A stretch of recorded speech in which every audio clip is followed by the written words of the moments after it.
ពេលនោះឌឿននឹងសាន់មានវ័យ16-17ឆ្នាំទៅហើយព្រានដេតបាននាំកូនប្រុសទៅបរបាញ់សត្វនៅលើភ្នំអីចឹងទៅគាត់នាំសាន់ទៅនេះដើម្បីឲ្យសាន់គាត់ថាព្រៃវាមិនធម្មតានោះទេប៉ុន្តែគាត់នាំទៅនេះគឺនាំទៅជាព្យាយព្រៃនោះទេសាន់ក៏បានសួរឪពុកថាពុកមិនក៏មិននាំខ្ញុំទៅព្រៃជ្រៅទៅពេលនោះព្រានដេតបាននិយាយតបថាមិនអីទេកូនចាំថ្ងៃណាមួយទំនេរពុកនឹងបបួរអាមេងមកជាមួយយើងនឹងទៅក្នុងព្រៃជ្រៅទាំងអស់គ្នាប៉ុន្តែយើងបោះបាញ់នៅទីនេះក៏សម្បូរសត្វមិនធម្មតានោះដែរពេលនោះសាន់ក៏បានយកសម្ដីឪពុករួចក៏ចាំរហូតតួតែរៀបភ្លឺគេបានបាញ់សត្វក្តាន់ញ៉ៃបានមួយក្បាលសាន់ពិតជាបាញ់ត្រង់ខ្លាំងណាស់ឪពុករបស់គេក៏បានសរសើរសាន់ថាសាន់ទឹកដៃរបស់ឯងដូចពីពុកនៅកំឡោះយ៉ាងអញ្ចឹងពេលនោះសាន់ក៏អរគុណលោកពុកដែលជាព្រានដេតនោះពេលនោះព្រឹកឡើងពួកគាត់ទាំងពីរនាក់ក៏បាននាំគ្នាយកសត្វក្តាន់នេះយកទៅផ្ទះរបស់គ្រូមេងម្ខាងទុកនៅផ្ទះម្ខាងចំណែកគ្រូមេងក៏បានកាត់ឲ្យប្រពន្ធគ្រូរ៉េតពាក់កណ្ដាលផងដែរព្រានដេតបានសួរគ្រូមេងថានិយាយអញ្ចឹងអាមេងតើរបងរ៉េតគាត់ទៅណាដែរពេលនោះគ្រូមេងបានតបវិញថាវាបានទៅមើលជំងឺគេនៅខាងស្រុកភូមិខាងកើតឯណោះនោះពួកគាត់ក៏មិនបានជំនុំគ្នាយូរនោះដែរក៏បានដើរចេញទៅប៉ុន្តែសាន់បាននិយាយប្រាប់ពុកថាពុកខ្ញុំចង់នៅលេងជាមួយឌឿនបន្តិចពេលនោះគាត់ក៏មិនបានថាអ្វីនោះដែរគាត់ក៏បានដើរចេញទៅប៉ុន្តែពួកគេទាំងពីរនេះពិតជាស្និទ្ធស្នាលជាមួយនឹងគ្នាខ្លាំងមែនទែនពេលនោះឌឿនបាននិយាយថាសាន់តើថ្ងៃណាមួយឯងអាចនាំយើងទៅបានដែរឬទេពេលនោះសាន់បាននិយាយថាមិនអីទេសម្លាញ់ចាំយើងនឹងលួចឪពុកយើងទៅទីនោះប៉ុន្តែទីនោះមិនមានសត្វសាហាវនោះឡើយពួកគេស្រស់ស្រួលទាំងអស់គ្នាក៏ដាក់ថ្ងៃគ្នាថា3ថ្ងៃទៀតយើងនឹងទៅជាមួយនឹងគ្នាពេលនោះគ្រូមេងក៏បានក្រហមបន្តិចនិយាយចឹងអាពីរនាក់តើពួកឯងទាំងពីរនាក់នេះខ្សឹបខ្សៀវគ្នារឿងអ្វីពួកគេទាំងពីរនាក់ក៏បាននិយាយមិនមានអ្វីទេពុកស្រាប់ពេលនោះគ្រូមេងក៏មិនបានឆ្ងល់អ្វីនោះដែរគាត់ក៏បានដើរចេញពីទីនេះលុះកាត់មកដល់3ថ្ងៃក្រោយមកពួកគេទាំងពីរក៏បាននាំគ្នាលួចឪពុកម្ដាយទៅបរបាញ់សត្វផងដែរប៉ុន្តែអ្វីដែលចម្លែកនោះពួកគេដើរទៅដល់ជីព្រៃស្រាប់តែឃើញលោកតាមួយអង្គស្លៀកសពាក់សបានអង្គុយប្រថាប់នៅលើផ្ទាំងថ្មមួយរួចក៏ហៅឈ្មោះគេចំថាឌឿននឹងសាន់ពួកឯងទាំងពីរបានមកហើយតើមែនទេពួកគេទាំងពីរនេះពិតជាឆ្ងល់ខ្លាំងណាស់ថាតើហេតុអ្វីលោកតាបានស្គាល់ឈ្មោះរបស់ពួកគេអីចឹងទៅហើយពេលនោះឌឿនក៏បានលើកដៃសំពះថាលោកតាហេតុអ្វីបានជាស្គាល់ឈ្មោះរបស់ពួកខ្ញុំពេលនោះលោកតាបាននិយាយថាពួកឯងទាំងពីរកុំសួរយើងច្រើនអីយើងចង់សួរឯងតើពួកឯងចង់រៀននៅមន្តវិជ្ជាការដែរឬទេពេលនោះសាន់ក៏ឆ្ងល់លោកតាមន្តវិជ្ជាការអ្វីទៅពេលនោះលោកតាបានតបថាពួកឯងទាំងពីរនាក់នេះដើរមកជិតយើងបន្តិចមកគាត់ក៏បានលើកឈើច្រត់គាត់គោះក្បាលសាន់បន្តិចនិងឌឿនបន្តិចថាគឺវិជ្ជាអាគមនោះពេលនោះពួកគេក៏មានអារម្មណ៍ថាសប្បាយចិត្តគេនិយាយថាលោកតាខ្ញុំចង់រៀនលោកតាពេលនោះលោកតាបានមានសន្និកាថាបើពួកឯងរៀនហើយកុំធ្វើបាបអ្នកភូមិត្រូវតែជួយអ្នកភូមិណាហើយយើងសូមបញ្ជាក់បើសិនជាឯងហ៊ានធ្វើអំពើអាក្រក់នោះពួកឯងទាំងពីរនាក់នេះគឺត្រូវរលាយសាបនឹងមន្តវិជ្ជាទាំងអស់ដែលពួកឯងរៀនពេលនោះពួកគេទាំងពីរក៏បានលើកដៃសំពះថាបាទលោកតាស្រាប់តែលោកតាក៏ឲ្យពួកគេទាំងពីរបិទភ្នែកបន្តិចរួចក៏ប្រាប់ថាពួកឯងឆាប់បើកភ្នែកវិញមកស្រាប់តែឌឿននឹងសាន់បើកភ្នែកបន្តិចនោះគេថាដូចជាអភិនិហាខ្លាំងណាស់មកដល់កន្លែងអាស្រមលោកតាបាត់ទៅហើយលោកតាក៏ឲ្យពួកគេទាំងពីរតាំងសមាធិនៅទីនោះធ្វើចិត្តឲ្យស្ងប់អីចឹងទៅពេលនោះពួកគេក៏បានតាំងសមាធិស្រាប់តែលោកតាបាននិយាយថាពួកឯងបើកភ្នែកឡើងមកពេលនោះពួកគេបើកភ្នែកបន្តិចនោះស្រាប់តែឃើញគេនៅជាព្រៃបាត់ទៅហើយលោកតាមានសង្កេតការថារាល់ថ្ងៃសិលពួកឯងឆាប់មកទីនេះមកទម្រាំតែពួកឯងដល់អាយុ18ឆ្នាំតានឹងបរៀននៅអាគមវិជ្ជាដល់ពួកឯងតែយើងសូមប្រាប់ឯងថាកុំប្រាប់ឪពុកម្ដាយរបស់ឯងលុះត្រាតែឯងរៀនសម្រេចនៅមន្តវិជ្ជាទាំងអស់នេះទើបពួកឯងប្រាប់បានពេលនោះពួកគេទាំងពីរបានដើរចេញពីទីនោះទៅ ដល់ផ្ទះឌឿនពិតជាមានអារម្មណ៍សោកសៅខ្លាំងណាស់គ្រូម៉េងក៏បាននិយាយប្រាប់កូនថាឌឿនតើកូនមានរឿងអ្វីមែនទេពេលនោះឌឿនបានប្រាប់ថាពុកខ្ញុំចង់ចូលព្រៃជាមួយនឹងសាន់តើពុកអាចឲ្យខ្ញុំទៅបានដែរឬទេពេលនោះគ្រូម៉េងក៏បានញញឹមបន្តិចឬក៏បានប្រាប់រឿងក្នុងព្រៃកូនមិនមែនចេះតែទៅនោះទេវាមានសត្វសាហាវជាច្រើនដែលចាំយាយីកូនចាំពេលពុកទំនេរពុកនឹងបបួរអារ៉េតនិងអាដេតនឹងកូនទៅជាមួយនឹងគ្នាណាពេលនោះសាន់បានក្រវីក្បាលថាអត់ទេពុកខ្ញុំចង់ទៅតែ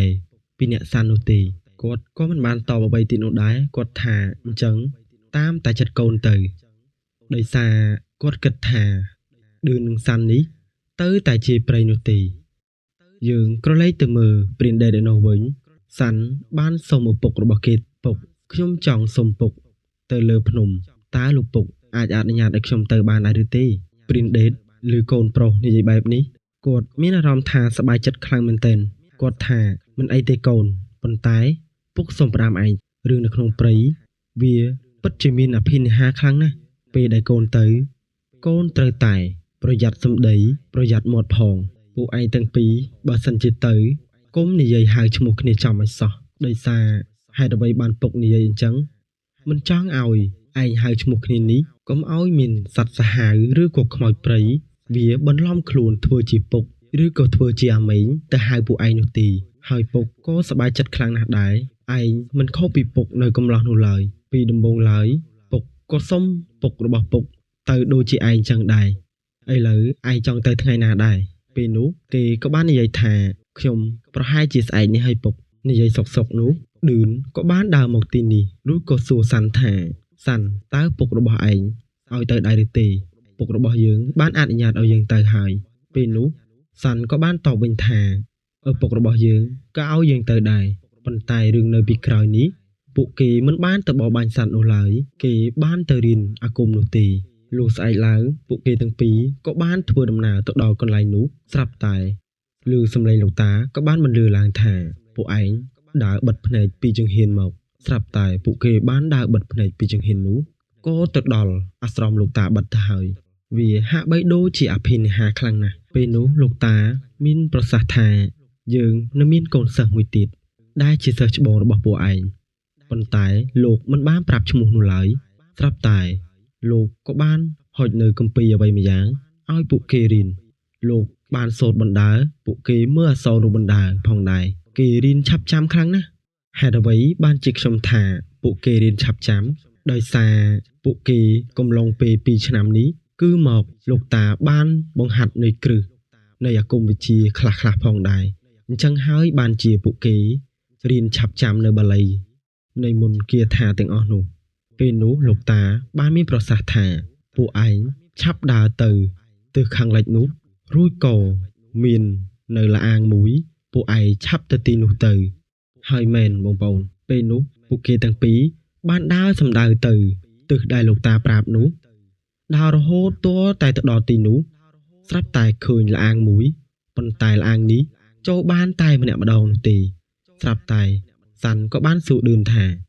នេះតើមែនទេដែលកន្លែងលោកតាប្រាប់នោះពេលនោះឌឿនក៏បានតបវិញថាអញដូចជាមិនដឹងនោះទេប្រហែលកន្លែងនេះហើយស្រាប់តែពួកគេឈរជ្រនោមគ្នាសុកនោះស្រាប់តែឃើញលោកតាបានដើរចេញពីកំពតព្រៃមួយរួចក៏និយាយថាពួកឯងឆាប់ចូលទៅ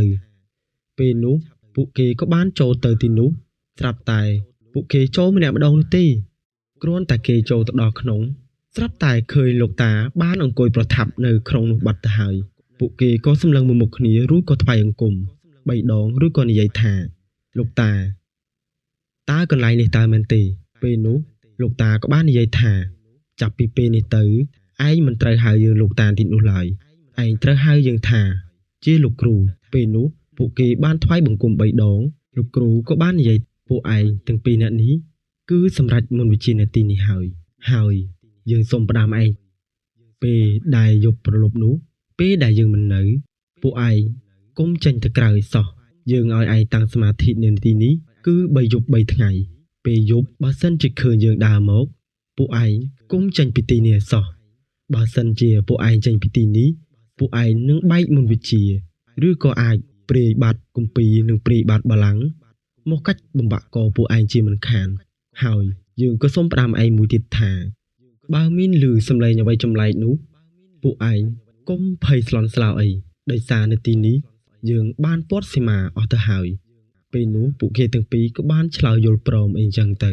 រួចក៏គេក្រឡេកទៅមើលជុំវិញនេះឌឺនឹងសាន់ក៏បានឆ្ងល់ថានៅទីនេះសុទ្ធតែមានយ័ន្តបាលីគាថាចានៅពេញក្នុងលអាងនោះផងដែរឌឺនឹងសាន់ក៏បាននិយាយគ្នានៅទីនេះហាក់បីដូចជាមានគេរស់នៅរាល់ថ្ងៃយ៉ាងអញ្ចឹងពេលនោះគេក៏មិនបានគិតច្រើនស្រាប់តែងាកមកខាងមុខវិញក៏បាត់លោកគ្រូរបស់គេបាត់ទៅហើយពេលនោះឌឺនឹងសាន់ក៏មិនបានគិតច្រើនអ្វីនោះដែរក៏នាំគ្នាតាំងសមាធិនៅទីនេះទន្ទិញនៅបាលីគាថាទាំងអស់ដែលគេធ្លាប់រៀនជាមួយនឹងលោកតាពីមុនមកនោះស្រាប់តែយប់បន្តិចនោះក៏លឺសំឡេងសត្វខ្លាជាច្រើនវាបានស្រែកក្រហមពេញមាត់អាងផងដែរពេលនោះឌឿនហាក់បីដូចជាចាញ់ច្រាប់សត្វខ្លានោះយ៉ាងអញ្ចឹងប៉ុន្តែសាន់បាននិយាយឡើងថាឯងកុំឲ្យសភាវៈអាក្រក់បានគ្របដណ្ដប់ឯងអីយើងនៅចិត្តឯងហើយយើងទោះបីជាយ៉ាងណាក៏ដោយមិនចោលឯងទេសម្លាញ់ឌឿនក៏បាននិយាយថាមិនអីទេសម្លាញ់យើងនឹងខំប្រឹងទប់ស្មារតីរបស់យើងស្រាប់តែពេលនោះមិនបានប៉ុន្មានសាន់ក៏បានឮម្ដងថាឪពុករបស់គេដែលជាព្រានដេតនោះបានមកហៅថាសាន់ឆាប់ទៅផ្ទះយើងវិញពុកមិនចង់ឲ្យឯងរៀននៅមន្តវិជ្ជាទាំងអស់នេះនោះទេពេលនោះសាន់បានបើកភ្នែកឡើងរៀបតែរត់ចេញទៅក្រៅទៅហើយពេលនោះឌឿនក៏ចាប់ដៃសាន់ជាប់ក៏និយាយថានោះមិនមែនជាឪពុករបស់ឯងនោះទេឯងចាំសម្ដីលោកគ្រូបានដែរឬទេថាយប់ប្រលប់មិនមានអ្នកណាមកនោះឡើយប៉ុន្តែសាន់នៅតែមាននេះពេលនោះឌឿនមិនដឹងធ្វើម៉េចក៏លើកដៃទះមួយកំភ្លៀងធ្វើឲ្យសាន់ស្វាងបន្តិចឬក៏គេគិតថាមែនហើយយើងមិនបានប្រាប់ឪពុករបស់យើងថាយើងមករៀនអាគមនោះទេយើងប្រាប់គាត់ថាមកបោបាញ់សត្វអីចឹងទៅស្រាប់តែពេលនោះពួកគេក៏បានមកអង្គុយតាំងសមាធិឬក៏សូត្រនៅបាលីគាថាផងនោះក៏ស្រាប់តែឮសំឡេងអ្វីម្យ៉ាងបានមកលើថាឯងកុំឲ្យផ្លូវចិត្តរបស់ពួកឯងដាច់សមាធិឲ្យសោះប្រយ័ត្នពួកឯងមិនមានជីវិតចេញពីទីនេះពេលនោះសំឡេងនោះហាក់បីដូចជាមិនមែនសំឡេងគ្រូរបស់គាត់នោះឡើយគាត់ក៏បាននឹកសេចក្ដីគិតថាមែនហើយនេះមិនមែនជាមនុស្សនោះទេហាក់បីដូចជាមានសភាវៈអ្វីម្យ៉ាងបានបន្លំខ្លួនយ៉ាងអញ្ចឹងហើយសំឡេងមន្តព្រៃក៏ចាប់ផ្ដើមបន្លឺឡើងផងនោះពួកគាត់ទាំងពីរបានបើកភ្នែកឡើងវិញរួចក៏សម្លឹងគ្នាថាសាន់តើអ្នកណាជាអ្នកសាក់ឲ្យឯងនោះពេលនោះសាន់ក៏មើលខ្លួនហើយឬក៏សម្លឹងទៅកាន់ឌឿនវិញថាឌឿនចុះអ្នកណាជាអ្នកសាក់ឲ្យឯងស្រាប់តែពេលនោះនិយាយជាមួយគ្នាសុកក៏ក្រឡេកទៅខាងមុខនោះស្រាប់តែឃើញគម្ពីរនៅខាងមុខខ្លួនម្នាក់មួយក្បាលផងដែរស្រាប់តែមានសំឡេងអ្វីម្យ៉ាងបានបន្លឺឡើងនៅក្នុងឡាននោះថាពួកឯងទាំងពីរនាក់នេះមិនបាច់តាំងសមាធិនៅទីនេះទៀតនោះទេពួកឯងត្រូវតែទៅកន្លែងមួយកន្លែងនោះគឺវាមានសត្វសាហាវជាច្រើនបើពួកឯងទៅទីនោះបានសម្រេចពួកឯងនឹងសម្រេចមន្តវិជ្ជាហើយយើងសូមប្រាប់ឯងថាពេលដែលឯងទៅទីនោះពួកឯងនឹងមានញាណទី6អាចដឹងមុនផងដែរប៉ុន្តែយើងសូមផ្ដាំឯងទៀតថាបើសិនជាពួកឯងហ៊ានតែល្មើសដំណំយើងនោះពួកឯងនឹងស្លាប់តៃហោងនៅទីនោះតែម្ដងពេលនោះពួកគាត់ក៏បានលើកដៃសំពះឬក៏និយាយថាតើខ្ញុំត្រូវទៅទីណាទៅលោកគ្រូពួកឯងដើរទៅជ្រុងខាងត្បូងឈៀងខាងលិចនោះពួកឯងនឹងដឹងហើយប៉ុន្តែកន្លែងនោះគឺជាព្រៃដំរីហើយព្រៃដំរីនេះគឺមានសត្វសាហាវជាច្រើនផងដែរយើងបានផ្ដល់មន្តវិជ្ជាការឲ្យពួកឯងជាច្រើនពួកឯងនឹងទៅធ្វើតេស្តនៅទីនោះទៅ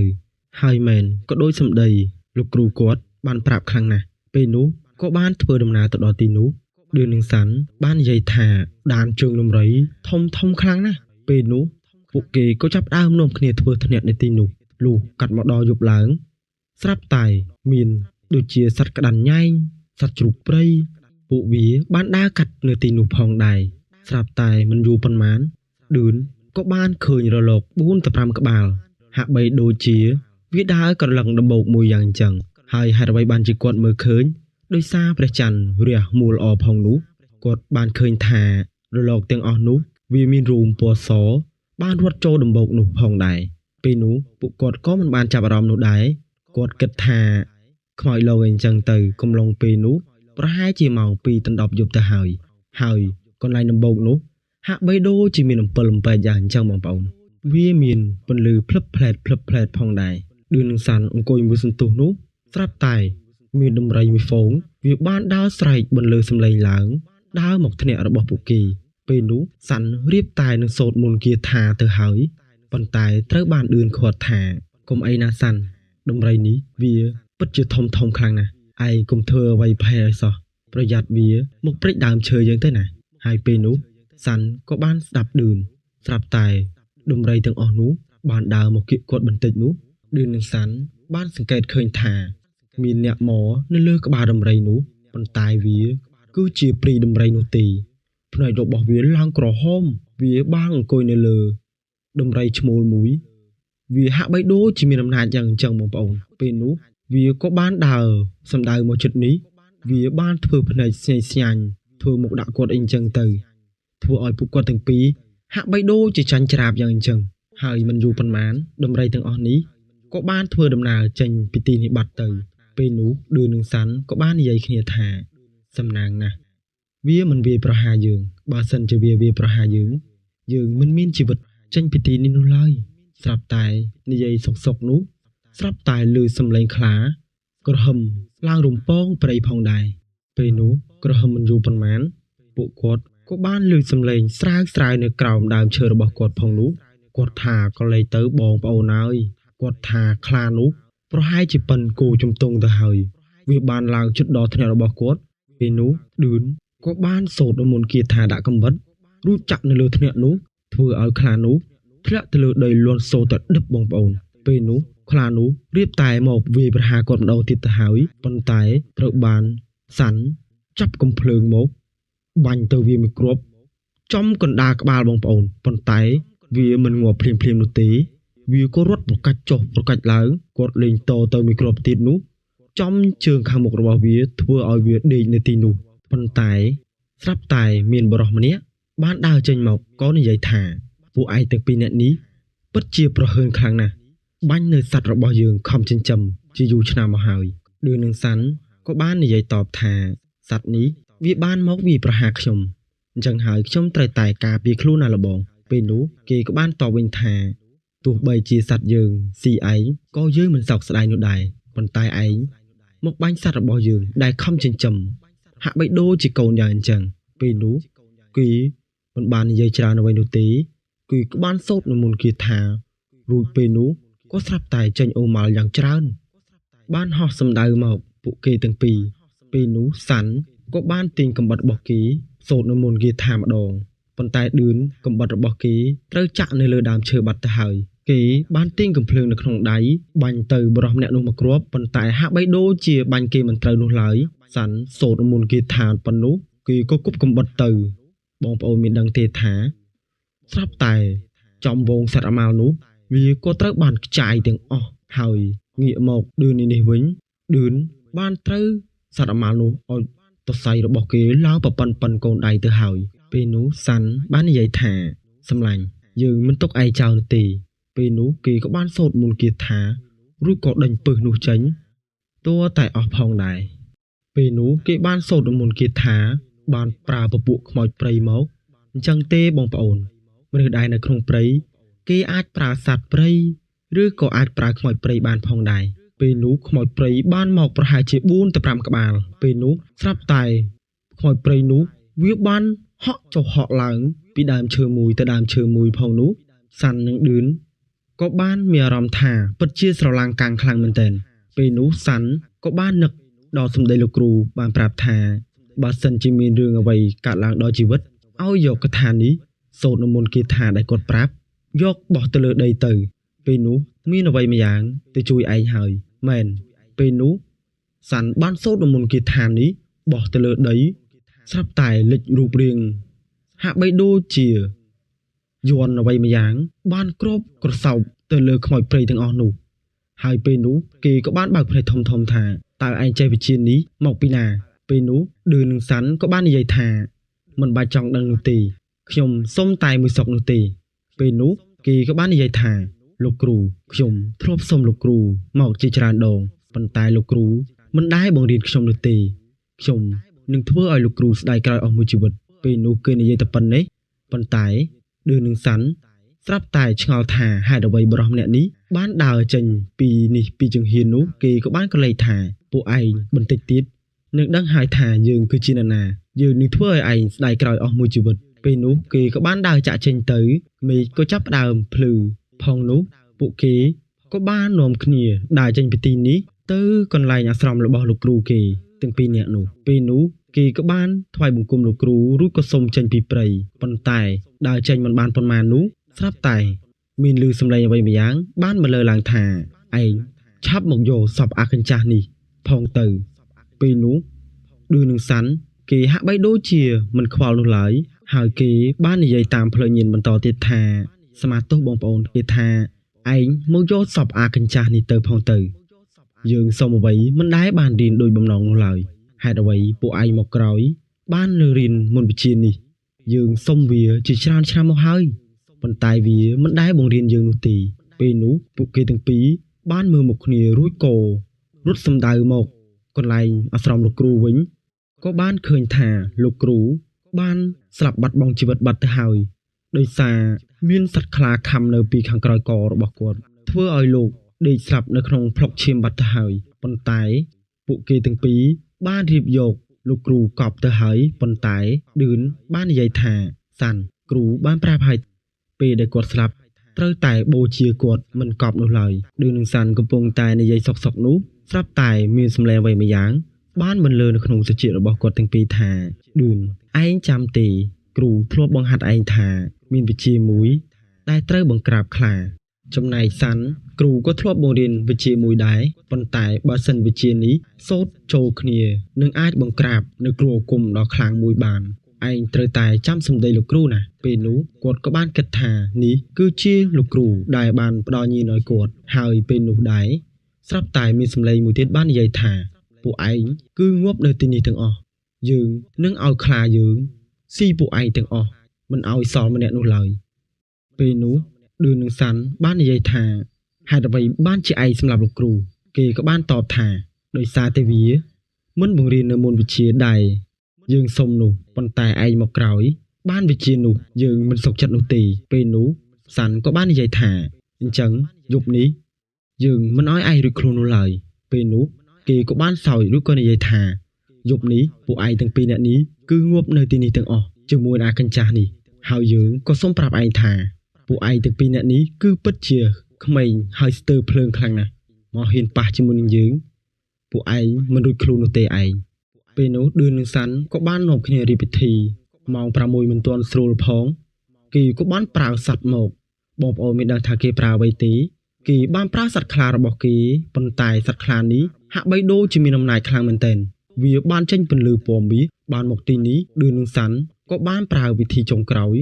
សូត្របកនៅមុនគាថានោះធ្វើឲ្យខ្លានោះវង្វេងវង្វាន់ស្មារតីក៏រត់សំដៅទៅវិញពេលនោះឮសំឡេងនោះគេនិយាយថាឆាប់លែងយើងទៅអាកូនឆាប់លែងយើងទៅមិនដឹងថាខ្លានោះខំគេយ៉ាងណានោះទេពេលនោះឌឿននឹងសាន់ក៏បានចេញពីខ្សែសីមាបានទិញកំភ្លើងទៅប៉ុន្តែទៅដល់កន្លែងនោះមិនដឹងថាខ្លាខំនេះផុននោះដែលត្រូវជាសិស្សច្បងនោះអស់ទៅទីណានោះទេពេលនោះពួកគេក៏បានរត់សំដៅមកកន្លែងលោកគ្រូវិញគ្រូក៏និយាយថាសិស្សនឹងបូជាលោកគ្រូទាំងយប់នៅទីនេះតែម្ដងប៉ុន្តែឌឿននឹងសាន់បាននិយាយទាំងស្រងល់ស្ងាត់ថាលោកគ្រូខ្ញុំមិនទាន់បានសងគុណលោកគ្រូផង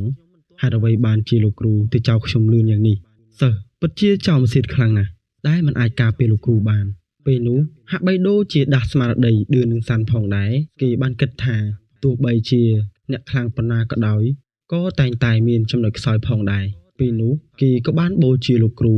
ហើយគេក៏មិនបានទៅតាមរកនិភ័ណ្ឌនោះដែរគេថាពេលណាដែលជួបគឺគេនឹងសម្លេះចោលតែម្ដងហើយពេលនោះគេក៏បានបូជាលោកគ្រូរួចក៏គេរៀបភ្នូររបស់លោកគ្រូយ៉ាងសមរម្យនោះក៏គេបានធ្វើដំណើរចេញពីក្នុងព្រៃផងដែរយើងក្រឡេកទៅមើលព្រានដេតនិងគ្រូម៉េងឯនោះវិញ នោះគ្រូម៉េងនិងព្រានដេតពួកគាត់ទាំងពីរបានអង្គុយហូបតែនៅក្រោមផ្ទះរបស់គ្រូម៉េងបាននិយាយអញ្ចឹងអដេតតើកូនរបស់ឯងនេះបបួលកូនយើងទៅក្នុងព្រៃកន្លែងចាស់យើងឬក៏នៅកន្លែងណាតើឯងប្រាប់យើងបានដែរឬទេពេលនោះព្រានដេតបាននិយាយអញដូចជាមិនដឹងនោះទេដោយសារវាបាននិយាយថាវាទៅកន្លែងដែលឯងប្រាប់នោះចាំមើលមួយថ្ងៃពីរទៀតបើសិនជាឌឺនឹងសាន់មិនមកនោះពួកយើងចាំទៅរកពួកគេណាតែអញមានអារម្មណ៍ថាពួកគេទាំងពីរដូចជាមានអ្វីម្យ៉ាងដែលតាមឃុំក្រងពួកគេយ៉ាងអញ្ចឹងពេលនោះព្រានដេតបាននិយាយថាហើយអញមិនមែនជាអ្នកចេះដូចជាឯងនោះទេនិយាយអញ្ចឹងពីថ្ងៃនេះឯងមានឃើញលបងរ៉េតដែរឬទេពេលនោះគ្រូម៉េងបាននិយាយ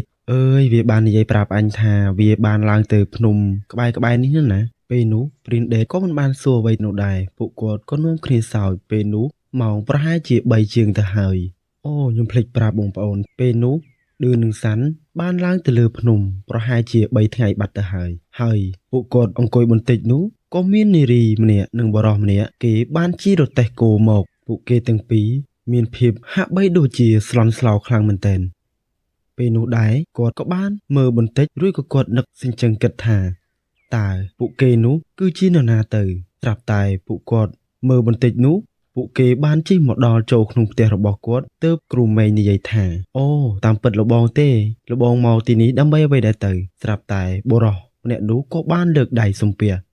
ទៅគ្រូម៉េងថាខ្ញុំទាំងពីរអ្នកប្តីប្រពន្ធសូមឲ្យលោកបងជួយខ្ញុំផងដោយសារមានចោរចូលនៅក្នុងភូមិរបស់ខ្ញុំហើយភូមិរបស់ខ្ញុំឥឡូវនេះមិនមានអ្នកគ្រប់គ្រងនៅទីនោះទេដោយសារលោកមេភូមិត្រូវបានពួកវាសម្លាប់បាត់ទៅហើយកូនស្រីរបស់លោកមេភូមិត្រូវវារំលោភរួចក៏សម្លាប់ចោលប៉ុន្តែកូនស្រីរបស់ខ្ញុំត្រូវវាចាប់ធ្វើជាចំណាប់ខ្មាំងហើយវាទាមទាររកមាសចំនួន2កេសហើយខ្ញុំមិនមានលទ្ធភាពនោះទេប៉ុន្តែសំណាងណាស់ថ្ងៃនោះខ្ញុំបានទៅស៊ីការសាច់ញាតិនៅឯភូមិខាងជើងឯនោះខ្ញុំមិននឹកស្មានដល់ទេថាចៅវាបានចូលប្លន់នៅក្នុងភូមិនេះហើយចៅម្នាក់នោះខ្ញុំក៏ដឹងពីសាវតារបស់វាដែរពេលនោះគ្រូម៉េងឮហើយ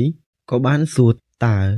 លោកបងអាចរៀបរាប់ឲ្យខ្ញុំបានស្ដាប់បន្តិចបានដែរឬទេថាប្រវត្តិរបស់គេនោះមានប្រវត្តិយ៉ាងណាទៅខ្ញុំភ្លេចប្រាប់បងប្អូនថាបរិសម្នាក់នោះគេឈ្មោះថាលោកពូគាហើយប្រពន្ធរបស់គាត់ឈ្មោះអ្នកមីងណានហើយអ្នកមីងណាននេះគាត់មិនបាននិយាយអ្វីនោះឡើយដោយសារគាត់គិតតែពីយមនោះទេហើយលោកពូគាគាត់បានរៀបរាប់ប្រាប់ការកំឡុង10ឆ្នាំជាងមុននោះមានអ្នកចំណូលថ្មី3គ្រួសារបានសុំលោកអ៊ំមេភូមិនៅអីចឹងទៅប៉ុន្តែលោកអ៊ំមេភូមិដោយសារតែមានមនុស្សច្រើនដែលរស់នៅក្នុងភូមិគាត់ទទួលបានតែមួយគ្រួសារនោះទេហើយគាត់ក៏បានឲ្យ2គ្រួសារទៀតទៅនៅខាងភូមិរបស់ប្អូនប្រុសរបស់គាត់នៅឯភូមិខាងកើតឯនោះហើយពួកគាត់ទាំងនេះក៏យល់ព្រមផងដែរប៉ុន្តែមានក្មេងប្រុសម្នាក់គេមានឈ្មោះថាឆោមក្មេងប្រុសថាឆោមនេះគេពិតជារឹងរូសខ្លាំងណាស់គេក៏បាននិយាយថាសុំចង់នៅភូមិនេះអីចឹងទៅហើយពេលនោះមេភូមិគាត់ក៏បាននិយាយថាមិនអីនោះទេគាត់សុកចិត្តឲ្យក្មេងប្រុសម្នាក់នេះនិងម្ដាយឪពុករបស់គេនៅក្នុងភូមិនេះផងដែរហើយលោកតាលោកយាយដែលមានវ័យប្រហែលជា70ឆ្នាំនោះពួកគាត់បានទៅនៅភូមិរបស់ប្អូនប្រុសរបស់លោកមេភូមិនោះផងដែរទៅទីនោះប្រាប់តែឈ្មោះរបស់គាត់មេភូមិឌីដឹងតែប្អូនប្រុសរបស់គាត់ឲ្យនៅទីនោះហើយពេលនោះពួកគេទាំងអស់នោះក៏បានទៅសុំប្អូនប្រុសរបស់លោកមេភូមិបានសម្រេចផងដែរហើយក្មេងប្រុសថាឆោមនោះគេពិតជាមានចរិតស្លូតបូតប៉ុន្តែទោះត្រង់ថាពេលម្ដាយឪពុករបស់គេនៅចិត្តគេពិតជាខូចខ្លាំងណាស់បើសិនជាម្ដាយឪពុករបស់គេមិននៅចិត្តនោះទេគេហាក់បីដូចជាក្មេងម្នាក់ដែលស្ដាប់បង្គាប់ខ្លាំងណាស់ហើយមិនយូរប៉ុន្មានពួកគេបានទៅនៅខាងចុងភូមិដោយសារលោកមេភូមិគាត់មានដីមួយកន្លែងហើយក៏ចាប់ផ្ដើមឲ្យអ្នកភូមិជួយសង់ផ្ទះគ្រួសារនេះផងដែរប៉ុន្តែពួកគេនៅមិនបានសុខនោះឡើយដោយសារមានពីរអ្នកប្តីប្រពន្ធដែលនៅជិតផ្ទះរបស់ពួកគេនោះគេតែងតែពើបមាត់ពេបជ្រាយហើយគេចោទថាគ្រួសាររបស់ក្មេងប្រុសថាឆោមនោះ គឺជាថ្មប់អេងចឹងទៅហើយបរោះជាឪពុករបស់ឆោមនោះគេឈ្មោះថាខួយហើយម្ដាយរបស់គេមានឈ្មោះថាស្រីពៅហើយពួកគេពិតជាស្រឡាញ់គ្នាខ្លាំងណាស់ប៉ុន្តែគ្រួសារដែលនៅជ្រផ្ទះក្មេងប្រុសថាឆោមនោះគេតែងតែមកពើបមាត់ពើបជ្រាយប៉ុន្តែថ្ងៃមួយពួកគេទាំងពីរក៏បានទាស់សម្ដីគ្នារួចក៏ដឹងដល់អ្នកភូមិផងដែរហើយពួកគេបានវាយតប់គ្នាពេលនោះលោកមេភូមិឌីគាត់បាននិយាយថាឲ្យគ្រួសារបរោះម្នាក់ឈ្មោះថាខួយនិងស្រីពៅពួកគេនេះទៅនៅខាងចុងភូមិប៉ុន្តែពួកគេនៅនេះមេភូមិឌីមិនបានដេញពួកគេនោះឡើយដោយសារគាត់មិនចង់ឲ្យអ្នកភូមិរបស់គាត់មានចំនួនជាមួយគ្នាអីចឹងទៅហើយពួកគេទៅមិនបានប៉ុន្មានផងស្រាប់តែថ្ងៃមួយមានលោកតាដែលជាសេគ្រីតវត្តនោះក៏បានមកនិយាយជាមួយនឹងនាយឆោមដោយសារលោកតាគាត់បានមានសង្កេតការថាឆោមគេមានអត្តចរិតស្លូតបូតហើយលោកតា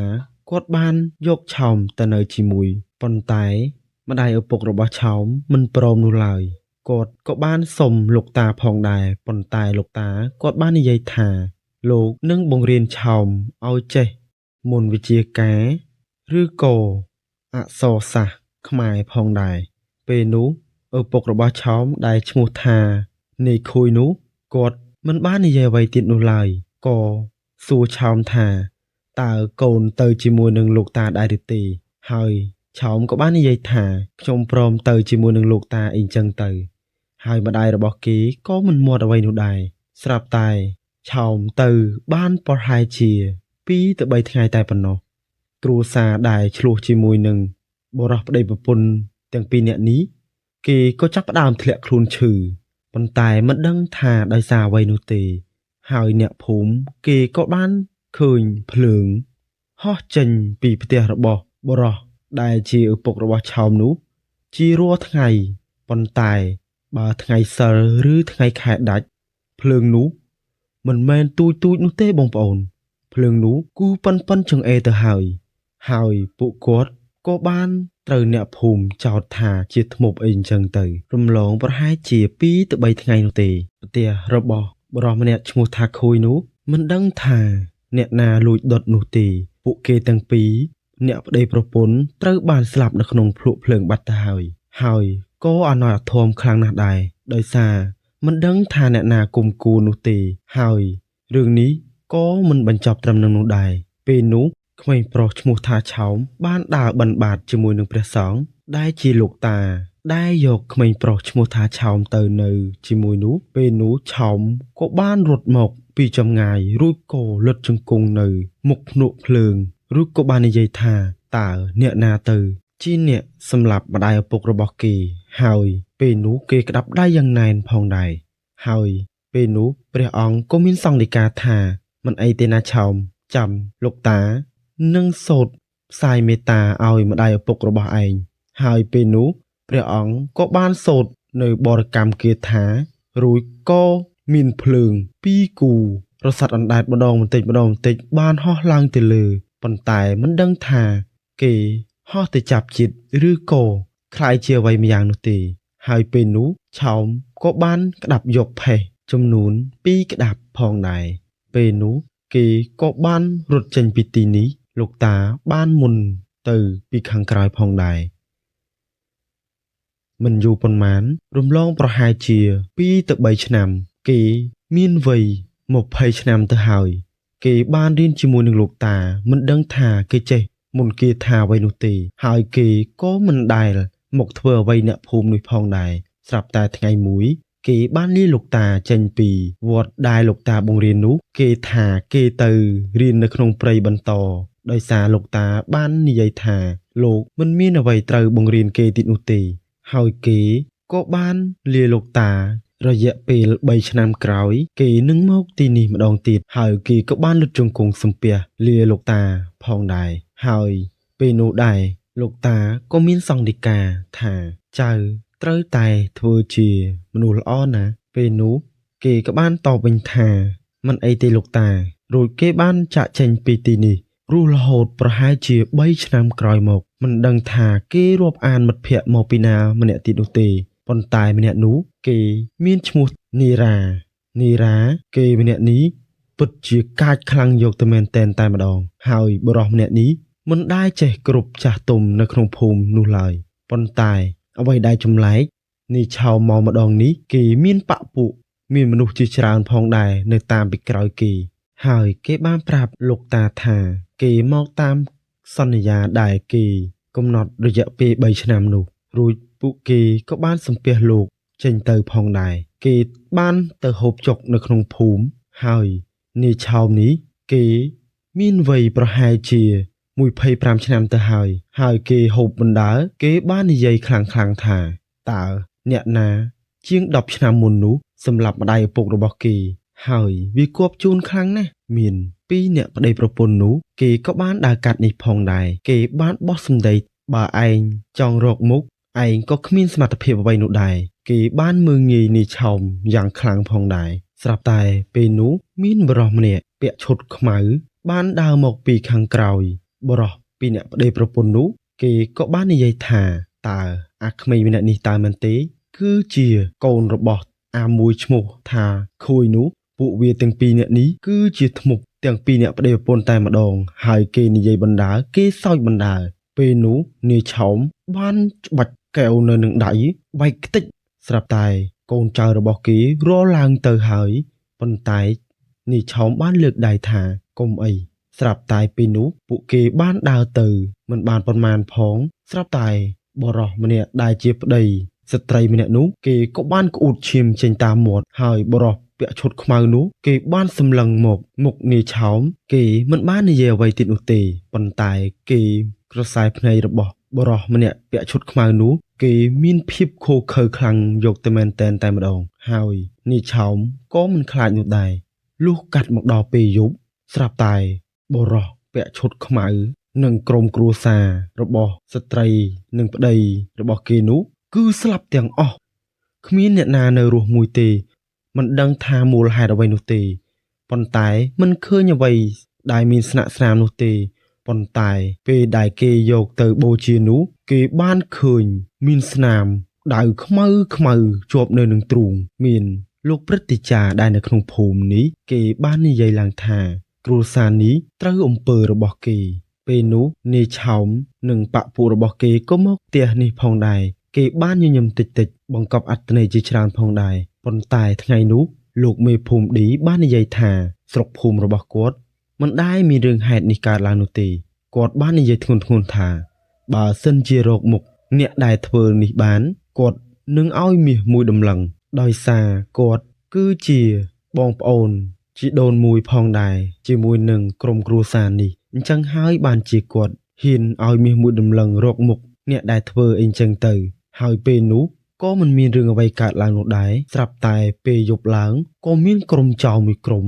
បានចូលប្លន់ផ្ទះរបស់លោកមេភូមិឌីនេះហើយលោកមេភូមិឌីក៏ត្រូវបានក្រុមចោរសម្លាប់នៅទីនោះតែម្ដងទៅហើយគាត់ដឹងរឿងនេះដោយសារឪពុករបស់គាត់នោះទេហើយ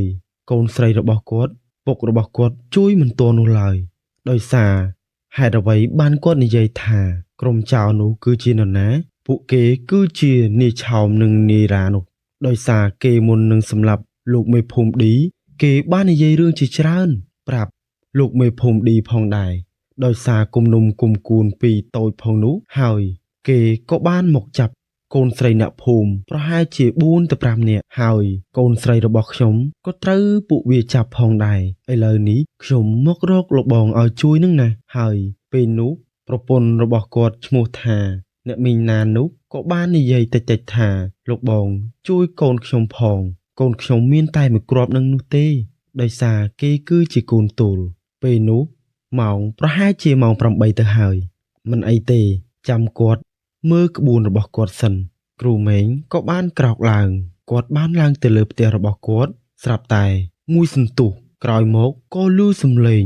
លាន់សូរតែផាំងបងប្អូនស្រាប់តែពេលនោះព្រិនដេតក៏ស្ទុះឡើងទៅលើផ្ទះគាត់បានឃើញគ្រូម៉េងកំពុងតែអង្គុយផ្កាប់មុខនៅនឹងក្តារផ្ទះហើយគាត់បាននិយាយថាអាម៉េងតើឯងកើតអីទៅពេលនោះគាត់បានច្បាច់ដៃច្បាច់ជើងគ្រូម៉េងរួចគ្រូម៉េងក៏ដឹងខ្លួនថាមិនដឹងថាអ្នកណាទេ មកវាយយើងពីក្រោយធ្វើឲ្យយើងងឹតមុខនឹងណាពេលនោះគ្រូមេងបាននិយាយបន្តយើងស្មានតែឯងឡើងមកវាយយើងតើស្រាប់តែព្រានដេតបាននិយាយថាយើងមិនបានឡើងមកនោះទេយើងទើបតែឡើងមិញនេះទេហើយពេលនោះពួកគាត់បានមើលមុខគ្នារួចគ្រូមេងបាននិយាយបន្តថាហើយរឿងនេះប្រហែលជាពិបាកដោះស្រាយបន្តិចហើយដោយសារយើងបានមើលឃើញថាក្រុមចៅនោះពួកគេមិនមែនធម្មតានោះឡើយប៉ុន្តែយើងមើលមិនធ្លុះនោះឡើយដោយសារវាហាក់បីដូចជាមានអ្វីម្យ៉ាងបិទបាំងយើងអញ្ចឹងហើយយើងបានប្រើក្មេងរបស់យើងទៅមើលផងដែរប៉ុន្តែវាបាននិយាយថាវាចូលគេមិនចុះនោះឡើយស្រាប់តែពេលនោះព្រានដេតបាននិយាយមិនអីទេសម្លាញ់យើងនឹងទៅតាមឯងទោះបីឯងទៅដល់ទីណាយើងក៏ត្រូវទៅជាមួយឯងនោះដែរពេលនោះពួកគាត់ក៏បានចុះពីលើផ្ទះវិញគាត់បានប្រាប់ពីអ្នកប្តីប្រពន្ធនោះថាស្អែកនេះគាត់នឹងទៅបង្ក្រាបក្រុមចោរនោះបុរសទាំងពីរអ្នកប្តីប្រពន្ធនោះពួកគេពិតជាសប្បាយចិត្តខ្លាំងណាស់ពេលដែលឮគ្រូមេងនិយាយអញ្ចឹងហើយពួកគេក៏បានលាគ្រូមេងទៅវិញផងដែរប៉ុន្តែយប់នេះបងប្អូនមានដឹងទេថាហាក់បីដូចជាក្រុមចោរនោះគេដឹងមុនយ៉ាងអញ្ចឹងគេបានប្រើរបស់មកប្រើដំបងគេបានប្រើក្អែកមកចំនួន2ក្បាលមកស្រែកនៅខាងមុខផ្ទះគ្រូមេងគាត់ហាក់បីដូចជាមានអារម្មណ៍មិនសូវស្រួលក្នុងចិត្តនោះទេគាត់បានញាក់ផ្នែកខាងឆ្វេងរួចគាត់បានក្រឡេកទៅមើលប្រពន្ធរបស់គាត់បងប្អូនហើយគឺប្រពន្ធរបស់គាត់មិនមានក្បាលទេណាបងប្អូនស្រាប់តែពេលនោះគ្រូមេងក៏ចាប់ផ្ដើមរាប់ដៃរាប់ជើងមើលជើងលេខរបស់ប្រពន្ធរបស់គាត់គឺធ្លាក់ដល់ចំណុច0ពេលនោះគ្រូមេងបានធ្វើគ្រប់វិធីដើម្បីបញ្ជៀសគ្រោះស្រាប់តែពេលនោះប្រពន្ធរបស់គាត់ក៏បានងើបអង្គុយរួចក៏និយាយថាលោកប្តីហេតុអ្វីបានជាបងមិនសម្រាកពេលនោះគ្រូមេងបាននិយាយទាំងត្រដាក់ត្រដប់ថាមិនអីទេដោយសារគាត់បានដឹងច្បាស់ហើយថាប្រពន្ធរបស់គាត់មិនអាចឆ្លងផុតយប់នេះនោះទេស្រាប់តែពេលនោះមានសម្លេងមនុស្សស្រីមួយបានស្រែកឡើងថាឯងកុំចេះដឹងរឿងរបស់គេយើងនឹងមកយកប្រពន្ធរបស់ឯងជំនួសវិញបើសិនជាឯងហ៊ានតែទៅរវីរវល់ជាមួយនឹងក្រុមគ្រួសារនោះម្ចាស់របស់យើងនឹងយកពួកឯងទាំងគ្រួសារតែម្ដងពេលនោះគ្រូមេងបានឡើងទៅមុខអាសនៈរបស់គាត់រួចក៏ទាញបានផេះមួយក្តាប់សូត្រនៅមន្តគាថាបាច់ឡើងទៅលើស្រាប់តែខ្មោចស្រីម្នាក់នោះវាបានស្រែកឡើងថាអូយក្តៅណាស់ស្រាប់តែពេលនោះវាក៏បានបាត់សម្លេងទៅបងប្អូនមានដឹងទេថាគេបានប្រើរបស់មកម្ដងទៀតគឺជាគោអាគមប៉ុន្តែគោនេះវាបានដើរមកមុខផ្ទះរបស់គ្រូមេងសម្លេងកណ្ដឹងរបស់វាបានលឺលាន់ពេញភូមិរបស់គាត់ផងដែរពេលនោះប្រពន្ធរបស់គាត់ក៏ចាប់ផ្ដើមញាក់ដៃញាក់ជើងរួចក៏បាននិយាយថាលោកបងខ្ញុំមានអារម្មណ៍មិនសូវស្រួលនោះទេដោយសារគាត់បានឮសម្លេងអ្វីម្យ៉ាងដូចជាកណ្ដឹងគោយ៉ាងអញ្ចឹងពេលនោះមិនអីទេអូនឆាប់សម្រាកទៅទុកឲ្យគាត់អ្នកចាត់ការអីចឹងទៅប៉ុន្តែប្រពន្ធរបស់គាត់ពេលដែលនិយាយនោះបងប្អូនអើយគឺគ្រូមេងបាននិយាយថាមិនឃើញមានក្បាលទេណាបងប្អូនប៉ុន្តែគ្រូមេងចេះតែបញ្ជិះគ្រោះស្រាប់តែពេលនោះគោក៏បានរត់មកពីចម្ងាយបងប្អូនមានដឹងទេថាគោនោះកម្ពស់របស់វាប្រហែលជា10ម៉ែត្រទៅហើយវាបានបុកមកគ្រូមេងបានធ្វើពិធីនៅខាងមុខចិន្តានោះគ្រូមេងបានបះជើងឡើងទៅលើស្រាប់តែវារត់មកមិនដឹងថាយ៉ាងម៉េចនោះទេក៏ត្រូវបានវាបុកចំប្រពន្ធរបស់គ្រូមេងធ្វើឲ្យគាត់ដាច់ផ្ងាទៅខាងក្រោយគ្រូមេងក៏ត្រូវខ្លាំងណាស់ដែរពេលនោះអកុសលក៏បានកើតឡើងផងដែរប្រពន្ធរបស់លោកគ្រូមេងក៏ត្រូវបាត់បង់ជីវិតនៅពេលនោះទៅហើយពេលនោះគ្រូមេងក៏ចាប់ផ្ដើមទាញដំរីភ្លុកខៀវរបស់គាត់សូត្រនៅមន្តគាថាបោះទៅខាងមុខពេលនោះដំរីក៏បានព្រិចនៅគោអាគមនោះឲ្យវារលាយពេលនោះគ្រូមេងបានមកអោបក្រសោបសាកសពរបស់ប្រពន្ធឬក៏និយាយថាឲ្យប្តីសុំទោសផងហើយគាត់បាននិយាយតិចគាត់ថាមិនមានមុខទៅជួបនាយឌឺនោះឡើយដោយសារគាត់មើលថែប្រពន្ធមិនបានល្អពេលនោះគាត់ក៏បានពាត់សីមានៅជុំវិញសពប្រពន្ធរបស់គាត់ក៏បានលោតចុះពីលើផ្ទះ រួចក៏សម្ដៅទៅផ្ទះរបស់ព្រានដេតដែលជាសម្លាញ់នោះគាត់បានទៅដល់ទីនោះគាត់បានហៅព្រានដេតថាអាដេតប្រពន្ធរបស់យើងបានស្លាប់ទៅហើយពេលនោះព្រានដេតគាត់មិនជឿនោះឡើយដោយសារពេលល្ងាចមិញនេះគាត់បានជំនុំជាមួយនឹងប្រពន្ធរបស់លោកគ្រូម៉េងដែលមានឈ្មោះថាអ្នកមីងណៃនោះគាត់បាននិយាយគាត់មិនជឿនោះទេប៉ុន្តែគ្រូម៉េងនិយាយហើយនិយាយទៀតថាបើឯងមិនទៅនោះទេ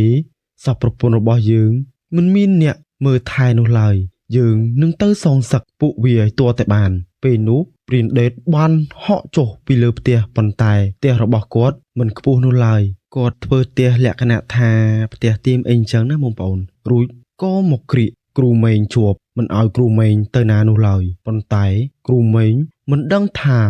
គាត់កម្លាំងខ្លាំងមកពីណានោះទេហាក់បីដូចជាកំរោលចូលយ៉ាងអញ្ចឹងគាត់បានក្រវាត់ព្រានដេតឡើងខ្ទាតប្រហែលជា3ទៅ4ម៉ែត្រនោះបងប្អូនពេលនោះស្រាប់តែមានអ្នកភូមិមកជាច្រើនសុទ្ធតែមនុស្សមានកម្លាំងនោះចាប់គ្រូម៉េងមិនជាប់នោះឡើយទាល់តែព្រានដេតបានទៅហក់ដាក់គ្រូម៉េងមួយដៃចំកណ្ដាលមាត់រួចក៏អុកក្តិតនៅនឹងដីគ្រូម៉េងបានដឹងខ្លួនបន្តិចគាត់បាននិយាយថាហេតុអ្វីបានជាឯងវាយយើងពួកវាបានប្រាគុំមកសម្រាប់ប្រពន្ធរបស់យើង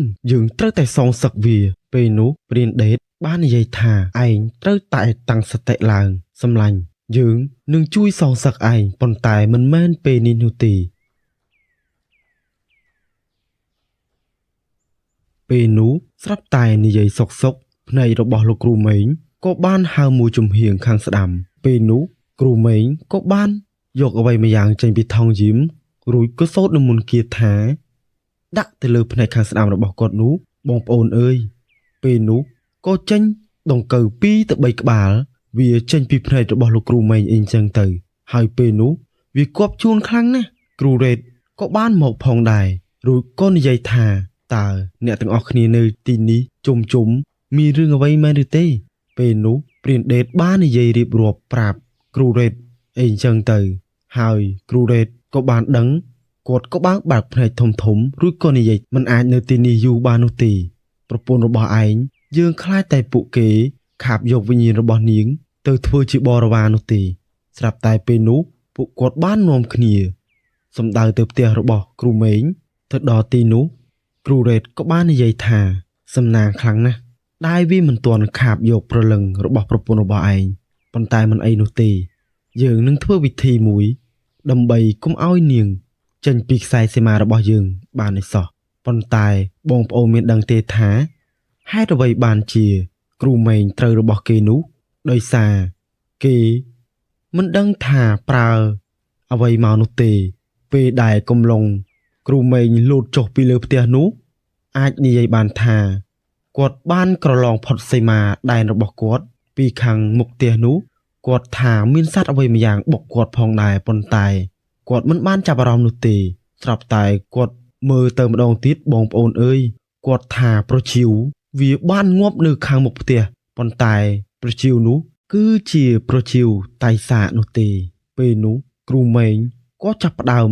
ឲ្យគ្រូរ៉េតអង្គុយចុះនៅលើដីគាត់ក៏ចាប់ផ្ដើមដោះនៅអំពើដែលគេធ្វើមកនោះប៉ុន្តែគាត់ដោះយ៉ាងណាក៏នៅតែដោះមិនចេញនោះដែរហើយអ្នកភូមិប៉ុន្មានអ្នកនោះគេក៏បានទៅហៅអ្នកភូមិ4ទៅ5នាក់ដើម្បីមកកំដរសពប្រពន្ធគ្រូម៉េងពេលនោះគ្រូម៉េងគាត់ពិតជាឈឺចាប់ខ្លាំងណាស់គាត់បាននិយាយថាមិនដឹងមានមុខអ្វីជួបកូនប្រុសរបស់គាត់ទៀតនោះទេលុះកាត់មកដល់ព្រឹកឡើងពេលនោះឌឿននិងសាន់បានចុះមកពីលើភ្នំវិញពួកគេទាំងពីរបានដើរសុកពេលនោះឌឿនបានសួរសាន់ថានិយាយអញ្ចឹងសាន់យើងមានអារម្មណ៍ថាដូចជាមិនសូវស្រួលក្នុងចិត្តនោះទេលោកគ្រូបានប្រាប់យើងថាយើងមានគ្រោះប៉ុន្តែមិនដឹងថាមានគ្រោះអ្វីនោះឡើយប៉ុន្តែក្នុងចិត្តយើងពិតជាសោកសៅខ្លាំងណាស់យើងនឹងតាមសងសឹកឲ្យលោកគ្រូឲ្យទាល់តែបានយើងក៏គិតដូចឯងដែរប៉ុន្តែមិនដឹងថាទៅរកវានៅទីណានោះទេយើងមិននឹកស្មានថាពួកយើងទាំងពីរមិនទាន់បានសងគុណលោកគ្រូផងឥឡូវលោកគ្រូបានចែកឋានបាត់ទៅហើយយើងកុំខ្វល់អីយើងចាំថ្ងៃណាមួយយើងនឹងសងសឹកវាឲ្យទាល់តែបានពួកគេទាំងពីរនេះដើរមកជិតដល់ក្នុងភូមិស្រាប់តែ អ្នកភូមិគេបានជជែកវែកញែកគ្នាជាច្រើនផងដែរពេលនោះឌឿននិងសាន់ក៏មិនបានសួរនាំអ្នកភូមិនោះឡើយពួកគេទាំងពីរបានដើររហូតទាល់តែទៅដល់មុខផ្ទះរបស់គ្រូម៉េងពេលនោះអ្វីដែលតក់ស្លុតបំផុតឌឿនបានឃើញឪពុករបស់គេដេកនៅលើគ្រែមនុស្សជាច្រើនកំពុងតែចោមរោមនៅខាងមុខផ្ទះរបស់គេផងដែរពេលនោះឌឿនក៏សួរសាន់តើអ្នកណាមកផ្ទះរបស់យើងក៏អីច្រើនម្លេះហើយមើលទៅដូចជាមានទុក្ខយ៉ាងខ្លាំងផងដែរសាន់បាននិយាយថាអញក៏មិនដឹងដែរព្រោះអីឯងនិងអញបានចុះពីលើភ្នំមកជាមួយគ្នានោះទេពេលនោះនីឌឺនីសាន់បានដើរចូលទៅស្រាប់តែអ្វីដែលតក់ស្លុតបំផុតនោះគេបានឃើញសភាពឪពុករបស់គេដែលជាគ្រូម៉េងនោះមានភាពពិបាកមើលខ្លាំងមែនទែនដោយសារគ្រូម៉េងរបួសពេញរាងកាយផងដែរមុខគាត់ស្លេកស្លាំងមើលទៅដូចជាមានអ្នកណាវាយតប់យ៉ាងអញ្ចឹងពេលនោះគ្រូម៉េងក៏បានឃើញឌឿនមកគាត់ក៏បានយំតិចបាននិយាយថាពុកសុំទោសកូនផងដែលពុកមិនបានការពារម្ដាយរបស់ឯងពេលនោះឌឿនក្រឡេកមកឆ្វេងដៃឃើញអ្នកណាម្នាក់ដេកនៅលើគ្រែក្របក្រណាត់សនោះហើយមានទីន4ជុំវិញផងដែរពេលនោះឌឿនក៏សួរទៅគ្រូម៉េងថាពុកតើអ្នកណានេះដេកនៅផ្ទះរបស់យើងតើអ្នកណាទៅហើយម៉ែគាត់ទៅណាបាត់ហើយគ្រូម៉េងមិនបាននិយាយអ្វីទៀតនោះទេគាត់បានអួរដើមមកផងដែរហើយពេលនោះឌឿនក៏នៅតែសួរទៀតថាពុកតើអ្នកណានេះពេលនោះឌឿនបានបើកក្រណាត់មើលទៅគេពិតជាតក់ស្លុតខ្លាំងណាស់បានឃើញម្ដាយរបស់គេកំពុងតែក្របក្រណាត់សនោះពេលនោះគេចាប់ផ្ដើមលុតជង្គង់នៅលើដីហើយគេសួរឪពុកគេថាពុកតើម៉ែកើតអ្វីទៅបានគេគាត់ដល់ចំណុចនេះពេលនោះគ្រូម៉េងនិយាយមិនចាញ់នោះទេហើយឌឿននៅតែសួរហើយសួរទៀតគេយំបណ្ដើគេសួរបណ្ដើហើយគ្រូម៉េងបានរៀបរាប់ប្រាប់ថាពុកសុំទោសផងណាកូនពុកមិនអាចមើលថែម្ដាយឯងបានល្អនោះទេម្ដាយរបស់ឯងគឺត្រូវអំពើរបស់គេសូម្បីតែពុកក៏មិនអាចយកឈ្នះគេបានដែរពេលនោះឌឿនក៏សួរភ្លាមថាពុកឆាប់ប្រាប់ខ្ញុំមកខ្ញុំនឹងទៅសម្លាប់វាមិនឲ្យវារួចខ្លួននោះឡើយពេលនោះគ្រូម៉េងបាននិយាយរៀបរាប់តាមដំណើរសាច់រឿងឲ្យឌឿនស្ដាប់ទាំងអស់ពេលនោះឌឿនពិតជាខឹងខ្លាំងណាស់គេក៏ងាកមកវិញអោបសពម្ដាយរបស់គេរួចក៏យំទាំងអួរដើមកថាលោកគ្រូស្លាប់មិនទាន់បាន2ថ្ងៃស្រួលបួលផងហេតុអ្វីបានជាម៉ែទៅចោលកូនទៀតខ្ញុំនឹងតាមសងសឹកអ្នកណាដែលសម្លាប់ម៉ែឲ្យទាល់តែបានពេលនោះសាន់ក៏បាននិយាយថាសម្លាញ់យើងនឹងជួយឯងមិនឲ្យឯងរងទុក្ខតែម្នាក់ឯងនោះទេឯងកុំពិបាកចិត្តពេកអីយើងពិតជាសោកស្ដាយខ្លាំងណាស់ដែលយើងមិនអាចជួយអ្វីបានពេលនោះគ្រូរ៉េតបាននិយាយឡើងថាហើយក្មួយត្រូវតែកាត់ចិត្តណាឪពុករបស់ឯងក៏ត្រូវរបស់គេដែរប៉ុន្តែយើងដោះមិនចេញនោះឡើយមិនដឹងថារកអ្នកណាឲ្យមកដោះអំពើនៅក្នុងខ្លួនឪពុករបស់ឯងនោះឡើយឌឿនមិនបានខ្វល់ខ្វាយនឹងសម្ដីរបស់លោកគ្រូរ៉េតនោះឡើយគេកំពុងតែពិបាកចិត្តយំស្ទើរតែបាត់ស្មារតីទៅហើយពេលនោះសាន់បានក្រឡេកមើលគ្រូរ៉េតរួចគេក៏តបតើលោកពូនិយាយថាម៉េចទៅពេលនោះគេក៏បានក្រឡេកទៅមើលគ្រូម៉េងគេឃើញនៅសភាពគ្រូម៉េងពិតជាទ្រុឌទ្រោមខ្លាំងមែនទែនពេលនោះស្រាប់តែមានសត្វក្អែក2ក្បាលបានហើរមកទុំនៅទីនោះសាន់ឃើញភ្លាមគេក៏ដឹងថាមានអ្នកប្រើរបស់នេះមកគេបានដើរទៅខាងមុខផ្ទះចាប់បានដីមួយក្តាប់រួចក៏សូត្រនិមន្តគាថាព្រីទៅខាងមុខធ្វើឲ្យក្អែក2ក្បាលនោះរលាយបាត់ភ្លាមតែម្ដងពេលនោះគ្រូរ៉េតនិងព្រីនដេតក៏បានបើកភ្នែកធំព្រីនដេតបានសួរកូនប្រុសថាតើកូនចេះនិមន្តគាថាពីពេលណាមកពេលនោះសាន់ប្រាប់តាមដំណើរថាពុកកុំអាសួរខ្ញុំអីខ្ញុំសាកដោះនៅអំពើដែលគេធ្វើមកដាក់លោកអ៊ំម៉េងនេះខ្ញុំមិនដឹងថាខ្ញុំដោះបានដែរឬក៏អត់ពេលនោះពួកគាត់ក៏បានស្ងាត់មាត់បន្តិចឌឿនគេមិនបានខ្វល់នៅអ្វីទៀតនោះទេគេគិតតែពីយំអោបសម្ដាយរបស់គេសាន់ចាប់ផ្ដើមដោះអំពើនៅក្នុងខ្លួនរបស់គ្រូម៉េងពេលនោះសាន់បានសូត្រនិមន្តគាថារួចទះនៅលើថ្ងាសរបស់គ្រូម៉េងរួចគ្រូម៉េងមានអារម្មណ៍ពិតជាឈឺចាប់ខ្លាំងយកតែមែនតែម្ដង ហើយគាត់ស្រែកដោយការឈឺចាប់ពេលនោះសាន់បាននិយាយឡើងលោកពូទ្រាំបន្តិចទៅចាំខ្ញុំដោះបងប្អូនអើយបងប្អូនមានដឹងថាសាន់ដោះចេញអ្វីនោះទេពេលនោះគ្រូមេងបានក្អួតចេញមកមានចង្អុលដៃសាកសពរបស់មនុស្សចេញមកខាងក្រៅវាពិតជារអើមខ្លាំងមែនទែនហើយពេលនោះសាន់បានសូត្រមន្តគាថាបន្តទៀតដាក់ទៅលើពោះរបស់គ្រូមេងធ្វើឲ្យគ្រូមេងពិតជាឈឺចាប់គាត់បានស្រែករហូតទាល់តែសន្លប់សាន់ចាប់ផ្ដើមសូត្រមន្តគាថាគេធ្វើអំពើនេះគឺជាអំពើស្បែកកជុំពាត់គឺជាអំពើស្បែកក្របីនោះឯងហើយពេលនោះគេដោះមិនចង់ចេញនោះឡើយ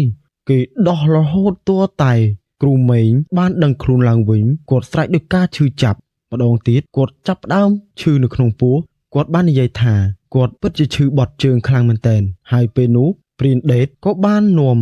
គ្រូមេងទៅដោះទុកសត្វស្រាប់តែពេលនោះក៏ឃើញស្បែកយ៉ាងក្រាស់ឃ្មឹកប្រហែលជាប៉ុនបាតដៃពេលនោះមិនបានប៉ុន្មានផងស្រាប់តែមានឃ្មុំមួយហ្វូងបានហើរមកទីនេះសាន់គេបានដកអ្វីម្យ៉ាងចេញពីខោប៉ៅអាវរបស់គេដោយសារពេលនោះគេមិនបានដាក់ថង់យាមឲ្យពួកគាត់ឃើញនោះឡើយស្រាប់តែរបស់នោះប្រពន្ធមេដៃនោះទេគេបានសូត្រមន្តគាថាបន្តិចរួចគេគូសនៅលើដីធ្វើឲ្យឃ្មុំទាំងអស់នោះคล้ายជាធូលីម្ដងមួយធ្លាក់ចុះទៅលើដីពេលនោះគេក៏ចាប់ផ្ដើមដើរទៅមុខគេក៏ចាប់ផ្ដើមគូសនៅយ័ន្តសីមាប៉ុន្តែមិនដឹងថាគេគូសយ័ន្តអ្វីនោះឡើយគេបានពាត់ផ្ទះនេះមិនឲ្យមានអ្វីចូលមកទៀតនោះឡើយយើងក្រឡេកទៅមើលឌឿនឯនោះវិញពេលនោះឌឿនគេដូចជាកំរោចូលយ៉ាងអញ្ចឹងគេក៏បាននិយាយថាយើងនឹងទៅសងសឹកឯងស្រាប់តែពេលនោះគេបានបិទភ្នែកមួយសន្ទុះរួចបើកភ្នែកឡើងវិញញញឹមដោយការជូរចត់ហើយគេក៏បានទៅយករបស់ដែលគ្រូមេងបានក្អួតចេញមកនោះយកសូត្រមន្តគាថារួចគេក៏បានប៉ានស្មានថាវាក៏មិនធម្មតានោះដែរនិយាយអញ្ចឹងសាន់តើឯងទៅជាមួយយើងដែរឬទេយើងទៅជាមួយឯងណាសម្លាញ់យើងមិនចោលឯងនោះឡើយស្រាប់តែគ្រូមេងបានមកពីដោះទុកសัตว์វិញមើលសភាពរបស់គាត់ពិតជាបានធូរស្បើយច្រើនជាងមុនខ្លាំងណាស់ពេលនោះសាន់បាននិយាយថាលោកពូនៅទីនេះចោះខ្ញុំនឹងឌឿននឹងទៅរកពួកវាមិនបានប៉ុន្មានផងស្រាប់តែបរោះពីអ្នកប្តីប្រពន្ធនោះគេក៏បានដើរមករួចក៏គេនិយាយឡើងលោកគ្រូអើយខ្ញុំពិតជាសោកស្ដាយខ្លាំងណាស់ខ្ញុំទើបតែដឹងដំណឹងមិញនេះទេខ្ញុំក៏ប្រញាប់ប្រញាល់មកទីនេះគ្រូមេងមិនបាននិយាយថាអ្វីឲ្យគេនោះឡើយគាត់បាននិយាយឡើងថាយើងត្រូវតែបញ្ចុះសពម្ដាយរបស់ឯងសិនចាំយើងគិតរឿងនេះតាមក្រោយទៀតពួកគាត់បាននាំគ្នាធ្វើបុណ្យរស់រំលងប្រហែលជា2ថ្ងៃក្រោយមកគ្រូមេងក៏បានធូរស្បើយនៅជំងឺរបស់គាត់ផងដែរហើយសាន់បានមកដល់ទីនេះគេសួរនេះឌឿនតើយើងទៅពេលណាទៅពេលនោះគ្រូមេងបានសួរឌឿននិងសាន់គាត់បាននិយាយឡើងថាពួកឯងទាំងពីរប្រាប់យើងឲ្យត្រង់មកតើពួកឯងទៅលើភ្នំនោះពួកឯងទាំងពីរទៅរៀនអាគមតើមែនទេពុកបានហាមឯងហើយហាមទៀតមិនចង់ឲ្យឯងរៀនអាគមដូចជាយើងនោះឡើយវាមានតែពាក្យខាតបង់នោះទេហើយតើអ្នកណាទៅជាអ្នកបង្រៀនពួកឯងទាំងពីរអ្នកនេះអាចប្រាប់បានយើងដែរឬទេពេលនោះសាន់និងឌឿនគេបាននិយាយព្រមគ្នាគេថាគ្រូរបស់គេគឺជាលោកតាសេចាំងហើយគាត់ត្រូវបានសិស្សច្បងរបស់គេសម្លាប់គ្រូរបស់គេបាត់ទៅហើយពេលនោះឌឿននិងសាន់ក៏ចាប់ផ្ដើមទម្លាក់ទឹកមុខចុះរួចគាត់ក៏មិនបានសួរអ្វីទៀតនោះដែរគាត់ថាទោះបីជាយ៉ាងណាក៏ដោយគាត់មិនចង់ឲ្យសាន់និងឌឿនទៅប្រថុយគ្រោះថ្នាក់ជាមួយអ្នកដែលសម្លាប់ម្ដាយរបស់គេនោះឡើយដោយសារចំហាគុំរបស់គេគឺពិតជាខ្លាំងណាស់ហើយពេលនោះឌឿនក៏តបប្រាប់ឪពុករបស់គេពុកខ្ញុំនឹងសងសឹកឲ្យម៉ែឲ្យទាល់តែបានខ្ញុំមិនឲ្យវារួចខ្លួននោះឡើយគ្រូមេងបាននិយាយទៅកាន់ឌឿនវិញកូនពុកមិនអាចយកឈ្នះវាបានផងពុកបានខំអស់ពីសមត្ថភាពទៅហើយប៉ុន្តែអាគមពួកគេនោះពិតជាខ្លាំងណាស់ពុកមិនចង់ឲ្យកូនទៅប្រថុយនៅគ្រោះថ្នាក់នោះឡើយ ហើយពួកវាទាំងពីរអ្នកនោះពិតជាមហាចៅដ៏ខ្លាំងពូកែផងដែរពួកវាទាំងពីរអ្នកនេះចេះនៅមុនគេថាគឺខ្លាំងយកតែមែនតែនតែម្ដងពេលនោះឌឿននឹងសាន់ក៏បានមើលមុខគ្នាគ្រូម៉េងបាននិយាយឡើងពុកអ្នកទៅសងសឹកឲ្យម្ដាយរបស់ឯងពុកមិនចង់ឲ្យឯងទៅនោះឡើយពេលនោះឌឿននឹងសាន់បាននិយាយប្រាប់គ្រូម៉េងនិងព្រានដេតនិងគ្រូរ៉េតថាទុកឲ្យខ្ញុំទៅវិញដោយសារខ្ញុំបានដេញជើងលេខថាទោះបីជាពុកទៅឬក៏លោកពូរ៉េតទៅនោះក៏មិនអាចយកឈ្នះវាបានដែរទុកចិត្តលើខ្ញុំចុះពេលនោះពួកគាត់បានមើលមុខគ្នារួចក៏ញញឹមតិចហើយពេលនោះគ្រូរ៉េតបានដកអ្វីម្យ៉ាងឲ្យទៅសាន់នោះគឺជាបន្តោងព្រះកវមតិគាត់បាននិយាយឡើងទៅប្រាប់សាន់ឯងត្រូវតែពាក់វានៅជាប់នឹងកនេះគឺជាសម្ដេចព្រះគ្រូឲ្យយើងដើម្បីការពារខ្លួនប៉ុន្តែអាម៉េងវាត្រូវបានគ្រូឲ្យកូនក្រកប៉ុន្តែមិនដឹងថាកូនក្រកនោះនៅជាមួយនឹងវាទៀតដែរឬក៏អត់ពេលនោះគ្រូម៉េងបាននិយាយទៅប្រាប់គ្រូរ៉េតថាកូនក្រកនោះត្រូវបានពួកគេទាំងពីរចាប់យកបាត់ទៅហើយប៉ុន្តែមិនអីនោះទេពុកនៅមានដំរីភ្លុកខៀវមួយទៀតពុកនឹងឲ្យកូនយកទៅដើម្បីឲ្យកូនយកទុកការពារខ្លួនពេលនោះពួកគេទាំងពីរបានញញឹមរួចក៏បាននិយាយឡើងថាខ្ញុំនឹងទៅរកពួកគេប៉ុន្តែពុកកុំបារម្ភអីខ្ញុំមានរបស់របរដែលលោកគ្រូបន្សល់ទុកឲ្យខ្ញុំហើយពុកនៅផ្ទះនិងលោកពូទាំងពីរសូមមើលថែខ្លួនផងពួកគាត់និយាយបានតែប៉ុណ្ណេះ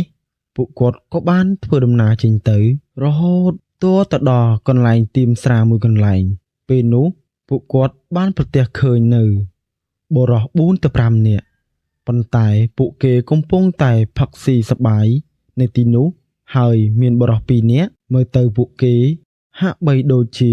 មានឫទ្ធិអំណាចអាគមជាខ្លាំងពួកគាត់ទាំងពីរ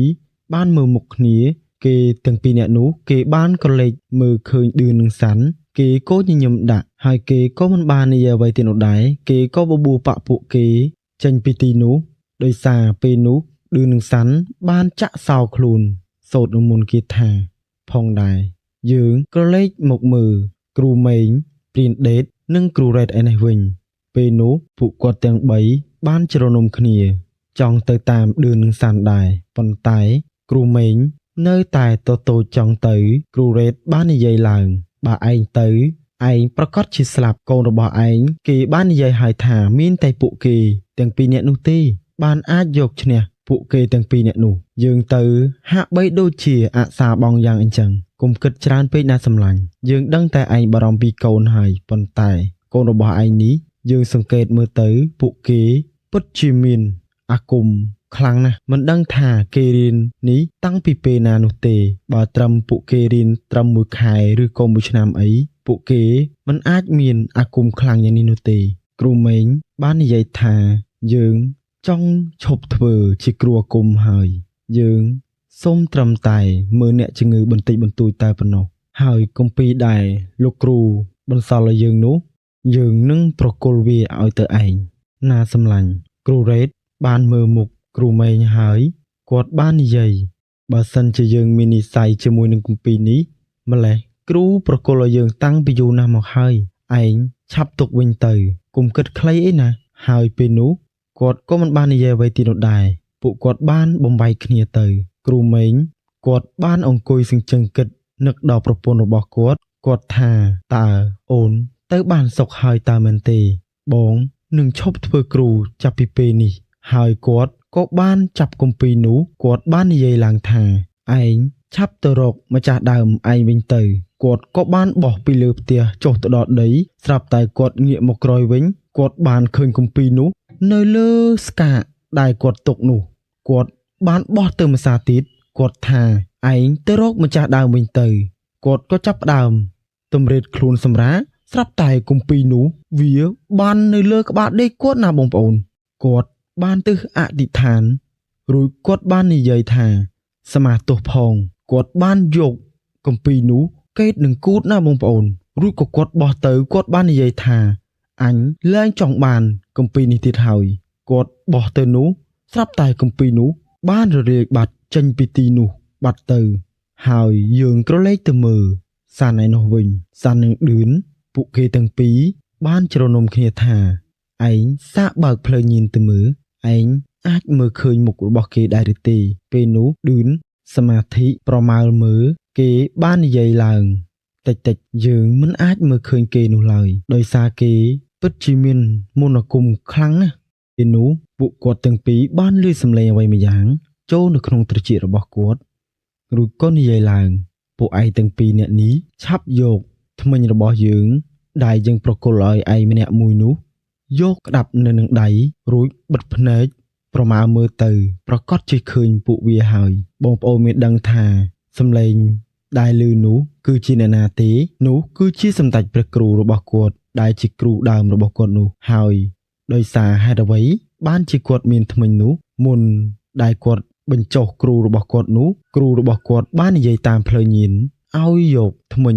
ដែលគាត់បន្សល់ឲ្យនៅក្នុងមាត់នោះពួកគាត់ទាំងពីរមិនបានឆ្កឹះយកធ្មេញគ្រូនោះឡើយហាក់បីដូចជាអភិនិហាខ្លាំងណាស់ធ្មេញនោះហាក់បីដូចជារបេះមកដោយឯងតែម្ដងអញ្ចឹងហើយបានគាត់យកមកទុកម្នាក់មួយគាត់បានប្រមាលមើលទៅឃើញបរោះដែលគាត់ឃើញពីពេលមុននោះពីរនាក់នោះហើយគឺជាអ្នកសម្លាប់ម្ដាយរបស់ឌឿននឹងហើយម្នាក់ដែល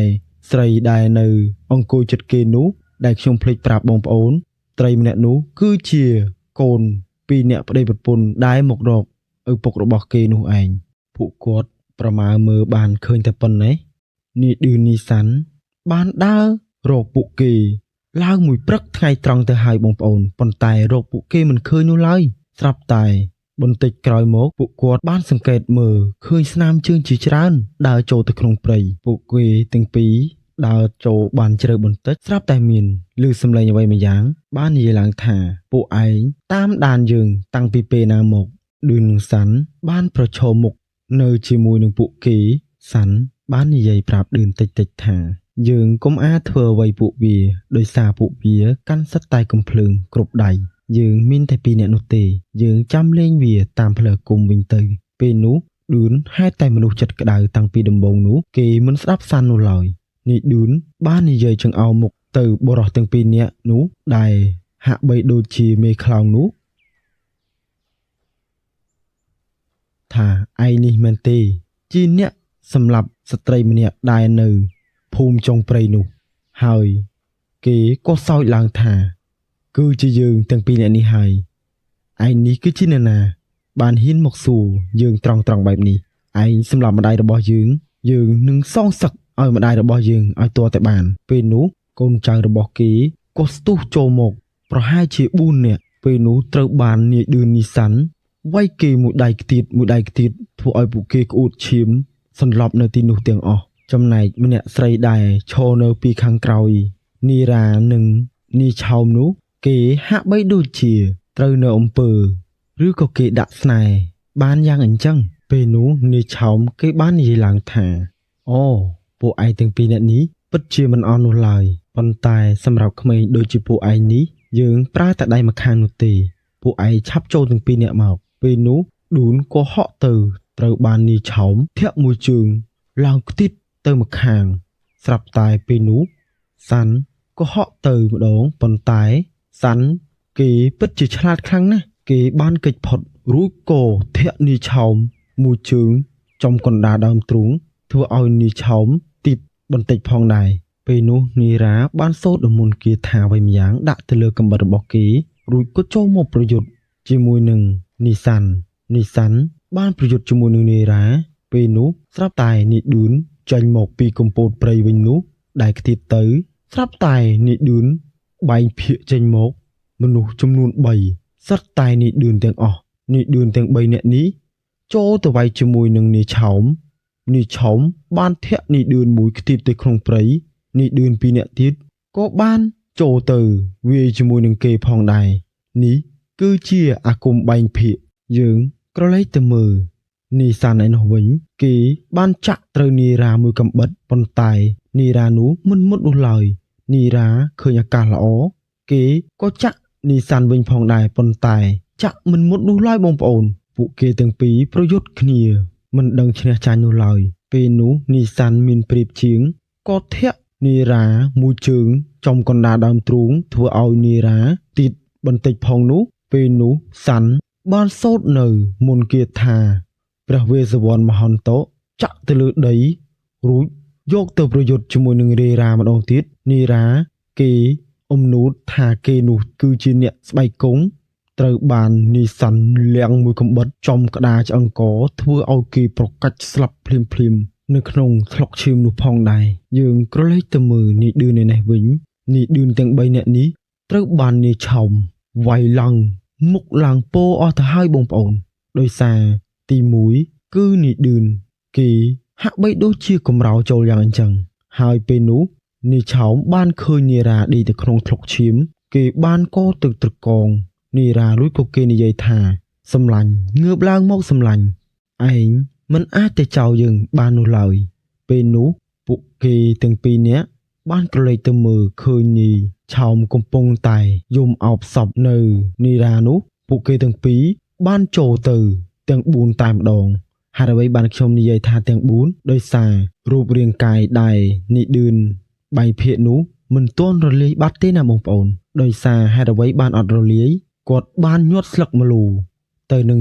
មាត់របស់គាត់អញ្ចឹងហើយបានជាគាត់អត់ទាន់រលាយទោះតែគាត់ខ្ជាក់ម្លូចេញពីមាត់ទើបរូបរាងកាយរបស់គាត់ពីរទៀតបានរលាយពេលនោះនាយឆោមឃើញហេតុតែមិនស្រួលគេក៏បានទុកនារ៉ានៅទីនេះគេក៏ចាប់ផ្ដើមរត់ចេញទៅពេលនោះពួកគាត់ទាំងពីរបានដេញតាមគេដែរគេបាននិយាយថាយប់នេះយើងមិនអោយឯងរួចខ្លួននោះឡើយគេរត់បណ្ដើរគេស្រែកបណ្ដើរពួកគាត់ទាំងពីររត់តាមគេដែរប៉ុន្តែរត់មិនទាន់នោះឡើយប្រហែលជាគេប្រើនៅបំរុំទឹកបំរុំដីពេលនោះពួកគាត់បានសូត្រមន្តគាថាបំរុំទឹកបំរុំដីដូចគ្នារត់តាមគេមិនទាន់នោះឡើយស្រាប់តែគេចូលដល់ក្នុងដុបព្រៃមួយស្រាប់តែបាត់គេពេលនោះសាន់និងឌឿនក៏បានសួរគ្នាថានិយាយអញ្ចឹងសម្លាញ់យើងធ្វើពិធីនៅទីនេះតើមែនទេសាន់បានតបថាយើងមិនអាចធ្វើពិធីនៅទីនេះបាននោះទេដោយសារយើងឮពុកឯងនិយាយថាគេគឺជាគ្រូនៅក្នុងព្រៃដែលរៀននៅក្នុងព្រៃផងដែរយើងមិនអាចយកឈ្នះវាបាននោះឡើយយើងត្រូវតែចេញពីព្រៃនេះឲ្យឆាប់បំផុតដែលអាចធ្វើទៅបានពេលនោះពួកគាត់បានធ្វើដំណើរចេញពីព្រៃនោះប៉ុន្តែគាត់បានទៅកន្លែងដែរគាត់សម្លាប់នារ៉ានោះគាត់បានកាត់ក្បាលនារ៉ារួចក៏ដាក់នៅក្រោមជើងមិនឲ្យគេទៅចាប់ជាតិនោះឡើយគេបានទៅសូត្រមន្តគាថាដាក់ទៅលើនារីម្នាក់នោះធ្វើឲ្យនាងដឹងខ្លួនផងដែរនាងក៏ចាប់ផ្ដើមស្រែកដាក់ពួកគាត់ថាជាចោរអីចឹងទៅគាត់ទាំងពីរនាក់នេះបាននិយាយថាគេមកជួយនាងនោះទេហើយនាងនោះក៏បានស្ងាត់មាត់បន្តិចពួកគាត់បានដើរធ្វើដំណើរចេញមករហូតទាល់តែមកដល់ភូមិចុងព្រៃរបស់គាត់វិញពេលនោះគ្រូម៉េងនិងគ្រូរ៉េតក៏បានអង្គុយនៅក្រោមផ្ទះផងដែរព្រានដេតគាត់អង្គុយមិនសុខនោះឡើយគាត់បានដើរចុះដើរឡើងដើរចុះដើរឡើងពេញមុខផ្ទះរបស់គ្រូម៉េងហើយពេលនោះក៏ឃើញនីឌឺនីសាន់បានដើរចូលមកពួកគាត់ទាំងអស់នេះពិតជាសប្បាយចិត្តខ្លាំងណាស់ដែលឃើញពួកគេទាំងពីរមកនេះមានសុវត្ថិភាពហើយក៏បាននាំនារីម្នាក់ដែលមានរូបឆោមស្រស់ស្អាតផងនោះគ្រូម៉េងរៀបតែនឹងសួរឌឿនទៅហើយឌឿនក៏បាននិយាយប្រាប់ថាកុំអាសួរអីពុកខ្ញុំបានឃើញនាងនៅជាមួយនឹងក្រុមចៅប៉ុន្តែនាងបានត្រូវនឹងអំពើស្នេហ៍របស់នាយឆោមនោះពេលនោះគាត់បានប្រគល់នាងឲ្យទៅឪពុករបស់ខ្លួនស្រាប់តែវាគប់ជូនខ្លាំងណាស់បុរសនិងស្ត្រីម្នាក់នោះបានជិះរទេះគោមកដល់ទីនេះគេបានឃើញកូនស្រីរួចក៏អោបកូនស្រីនិយាយទាំងអួរដើមកអស់គុណអីចឹងទៅហើយគេក៏បានប្រគល់មាសឲ្យប្រហែលជា4តម្លឹងទៅហើយបងប្អូនគាត់ថាចំនួននោះមានមាស4តម្លឹងនេះស្មើនឹងមហាសេដ្ឋីទៅហើយប៉ុន្តែពីអ្នកប្តីប្រពន្ធនេះនៅតែទតូចហើយទតូចទៀតពួកគាត់មិនព្រមយកនោះឡើយស្រាប់តែគេចេញទៅវិញគេបានទុកមាសមួយតម្លឹងគេបាននិយាយឡើងថាអរគុណលោកគ្រូនិងក្មួយទាំងពីរដែលជួយរកកូនខ្ញុំមកវិញ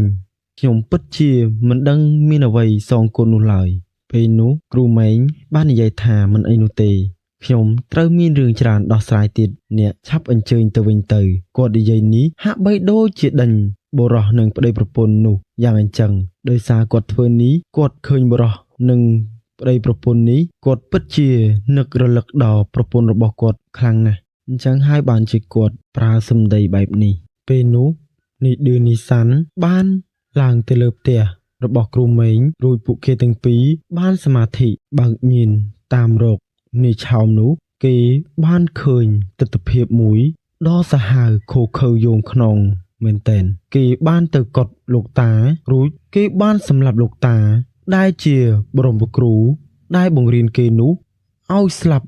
នៅក្នុងថ្លុកឈាមដែលនៅក្នុងកត់លោកនោះហើយគេបានយកអ្វីម្យ៉ាងប៉ុន្តែពួកគាត់មើលមិនច្បាស់នោះឡើយមិនដឹងថាគេយកអ្វីចេញពីកន្លែងថង់យាមរបស់លោកតានោះឡើយពេលនោះឌឿនសាន់បានឃើញទង្វើបែបនេះហើយគេពិតជាក្តៅក្រហាយខ្លាំងណាស់គេចង់តែទៅភ្លាមៗនោះទេប៉ុន្តែពួកគេបាននិយាយឡើងព្រមគ្នាថាយើងមិនអាចធ្វើសកម្មភាពពេលថ្ងៃបាននោះឡើយយើងទ្រាំបន្តិចទៀតសិនទៅណាពេលនោះពួកគេបានចុះមកពីលើផ្ទះវិញគេបាននិយាយឡើងថាយប់នេះខ្ញុំនឹងលេងអាគមជាមួយនឹងគេ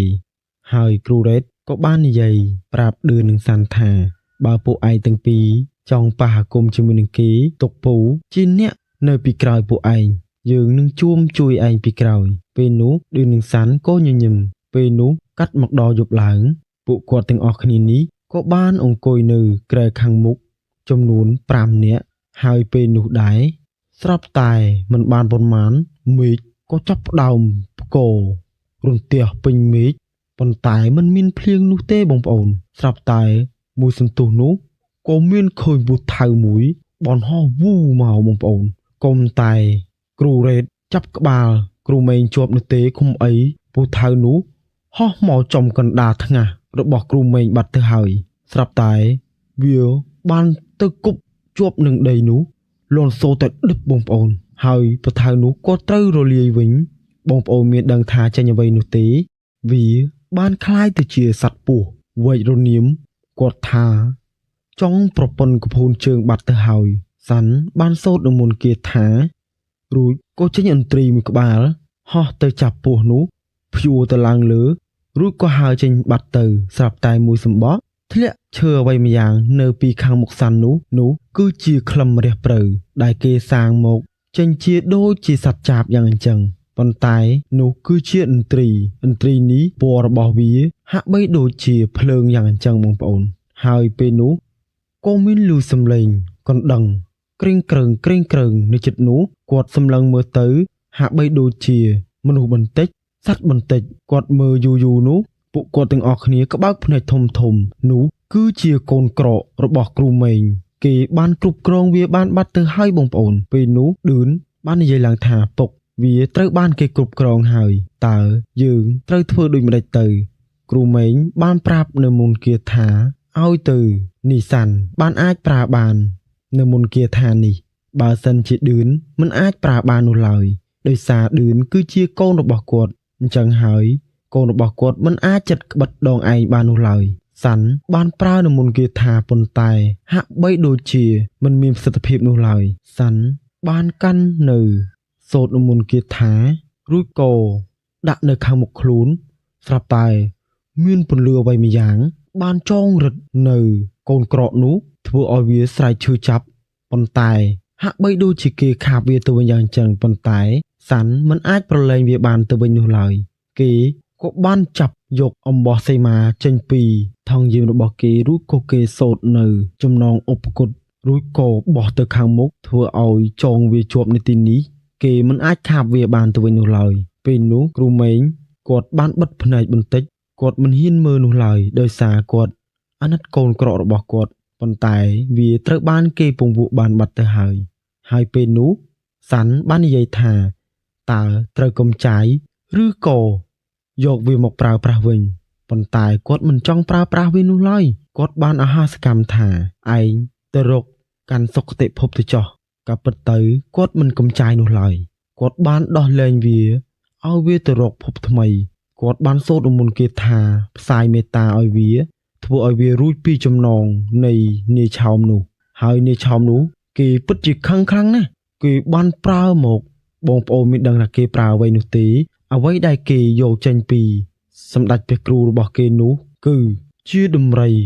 3000 ក្បាល3គឺជាដំរីសម្រិតពេលនោះគាត់ឃើញតែប៉ុណ្ណេះបងប្អូនហើយគាត់ថាប្រហែលជា4ទៅ5ម៉ែត្រទៅហើយវាពិតជាធំខ្លាំងណាស់សាន់នឹងឌឿនបានសូត្រមុនគេថារួចកាន់របស់អ្វីម្យ៉ាងចេញពីថងយាមពួកគេបោះទៅខាងមុខនោះស្រាប់តែចេញខ្លា2ក្បាលខ្លាមួយមានរូបរាងពណ៌សខ្លាមួយទៀតមានរូបរាងពណ៌មាសខ្លារូបរាងពណ៌មាសនេះគឺជាខ្លារបស់នីឌឿនឯខ្លាពណ៌សគឺជាខ្លារបស់នីសាន់ពួកគេបានបោះទៅខាងមុខនោះវាបានវាយផ្ទប់ជាមួយនឹងដំរី 3000 ក្បាល3នោះវាត្រូវបានដំរីនោះព្រិចធ្វើឲ្យរលាយរូបរាងចេញពីទីនោះពួកគាត់បានបើកភ្នែកធំសាន់បានប្រើនៅដំរីភ្លុកខៀវរបស់ខ្លួនដែរប៉ុន្តែនៅតែមិនអាចឈ្នះនៅដំរី 3000 ក្បាល3នោះពេលនោះឌឿនបានសូត្រមន្តគាថាដាក់ទៅលើដៃគេបានកាន់នៅធ្មេញគ្រូរបស់គេហាក់បីដូចជាគ្រូរបស់គេចូលសន្ធិដ្ឋយ៉ាងអញ្ចឹងហើយគេនេះបានហក់ចុះពីលើគ្រែទៅបងប្អូនអើយមានដឹងទេថាឌឿនរីកមាឌប្រហែលជា4ទៅ5ម៉ែត្រទៅហើយគេបានដល់ដំរីនោះពីរដៃធ្វើដំរីនោះទៀតទៅក្រោយបន្តិចស្រាប់តែដំរីនោះបុកគេមកវិញឡើងទៀតផងដែរហាក់បីដូចជានីឌឿនត្រូវបានសម្ដេចព្រះគ្រូឃុំក្រងគេយ៉ាងអញ្ចឹងនីឌឿនបានសូត្រមន្តគាថាដាក់ទៅលើដៃរបស់គេបងប្អូនមានដឹងទេថានីឌឿនបានដល់មួយដៃធ្វើឲ្យដំរីនោះបាក់ភ្លុកវាមួយចំហៀងពេលនោះឌឿនបានដកកំបិតចេញពីចង្កេះរបស់ខ្លួនសូត្រមន្តគាថាចាក់ទៅលើដីបងប្អូនអើយនីឌឿនបានចាក់ទៅលើក្បាលដំរីនោះធ្វើឲ្យដំរីនោះវាហាក់បីដូចជាឌឿនមកវាបានយ៉ាងអញ្ចឹងនេះហើយបងប្អូនរបស់លួចគេវាមិនថិតថេរនោះឡើយហើយដោយសារតែពេលនេះដំរីនោះត្រូវរលាយរួចក៏ធ្លាក់ដំរីនោះនៅលើដីដំរីនោះធំជាងមេដៃបន្តិចនោះទេប៉ុន្តែវាមានក្បាល3ណាបងប្អូនហើយអ្វីដែលគាត់សម្គាល់ទៀតនោះដំរីនេះត្រូវបានបាក់ភ្លុកមួយចំហៀងបាត់ទៅហើយនេះឌឿនគេបានលុតជង្គង់ទៅលើដីហាក់បីដូចជាអស់កម្លាំងខ្លាំងណាស់ស្រាប់តែពេលនោះនីសាន់រៀបតែនឹងប្រើគម្ពីរយមរាជទៅហើយពេលនោះគ្រូម៉េងនិងគ្រូរ៉េតព្រីនដេតបានខាត់ថាកុំអីណាកូនយើងមិនអាចធ្វើបាបវាសាងបាបជាមួយនឹងវានោះឡើយអ្វីដែលវាធ្វើឲ្យវាទទួលទៅចោះបងប្អូនមានដឹងទេថាពេលនោះស្រាប់តែមានបុរសម្នាក់រត់ចូលមកទីនេះគេស្រែកថាជួយផងសំណែកឯឌឿនត្រូវបាននីសាន់លើកឡើងមកដាក់លើគ្រែដែលកំពុងតែធ្វើពិធីនោះមានបុរសម្នាក់នោះកំពុងតែរត់មកគេស្រែកថាខ្មោចបងប្អូនមានដឹងទេថាម្នាក់នោះគឺជានាយឆោមនោះឯងគេបានឈួតបាត់ទៅហើយដោយសារកូនក្រដែលគាត់ដោះលែងនោះវាបានទៅរកនាយឆោមសងសឹកធ្វើឲ្យនាយឆោមនោះបាត់បង់សតិទៅណាបងប្អូនហើយហេតុអ្វីដឹងទេថាបានជាគ្រូម៉េងគ្រូរ៉េតនិងព្រីនដេតមិនឲ្យសម្លាប់គេនោះដោយសារគេក៏មិនអាក្រក់អ្វីនោះដែរដោយសារមានអ្នកភូមិនោះគេបានសម្លាប់ឪពុកម្ដាយរបស់គេអញ្ចឹងហើយបានជាគេបានធ្លាក់ខ្លួនដល់ពេលនេះហើយអ្នកភូមិខ្លះគេមិនដឹងរឿងនោះគេបានឲ្យបាយទៅនាយឆោមនោះហូបទៅដល់ផ្ទះអ្នកណាក៏គេឲ្យដែរដោយសារនាយឆោមនេះគេឈួតមែនប៉ុន្តែគេឈួតស្លូតនោះទេបងប្អូនហើយរឿងយើងក៏ចប់ទៅត្រឹមនេះជួបគ្នានៅវីដេអូក្រោយបងប្អូនមកថ្មីកុំភ្លេចជួយចុច Subscribe អ្នកមួយផងដើម្បីបានវីដេអូថ្មីអរគុណច្រើនបាយបាយ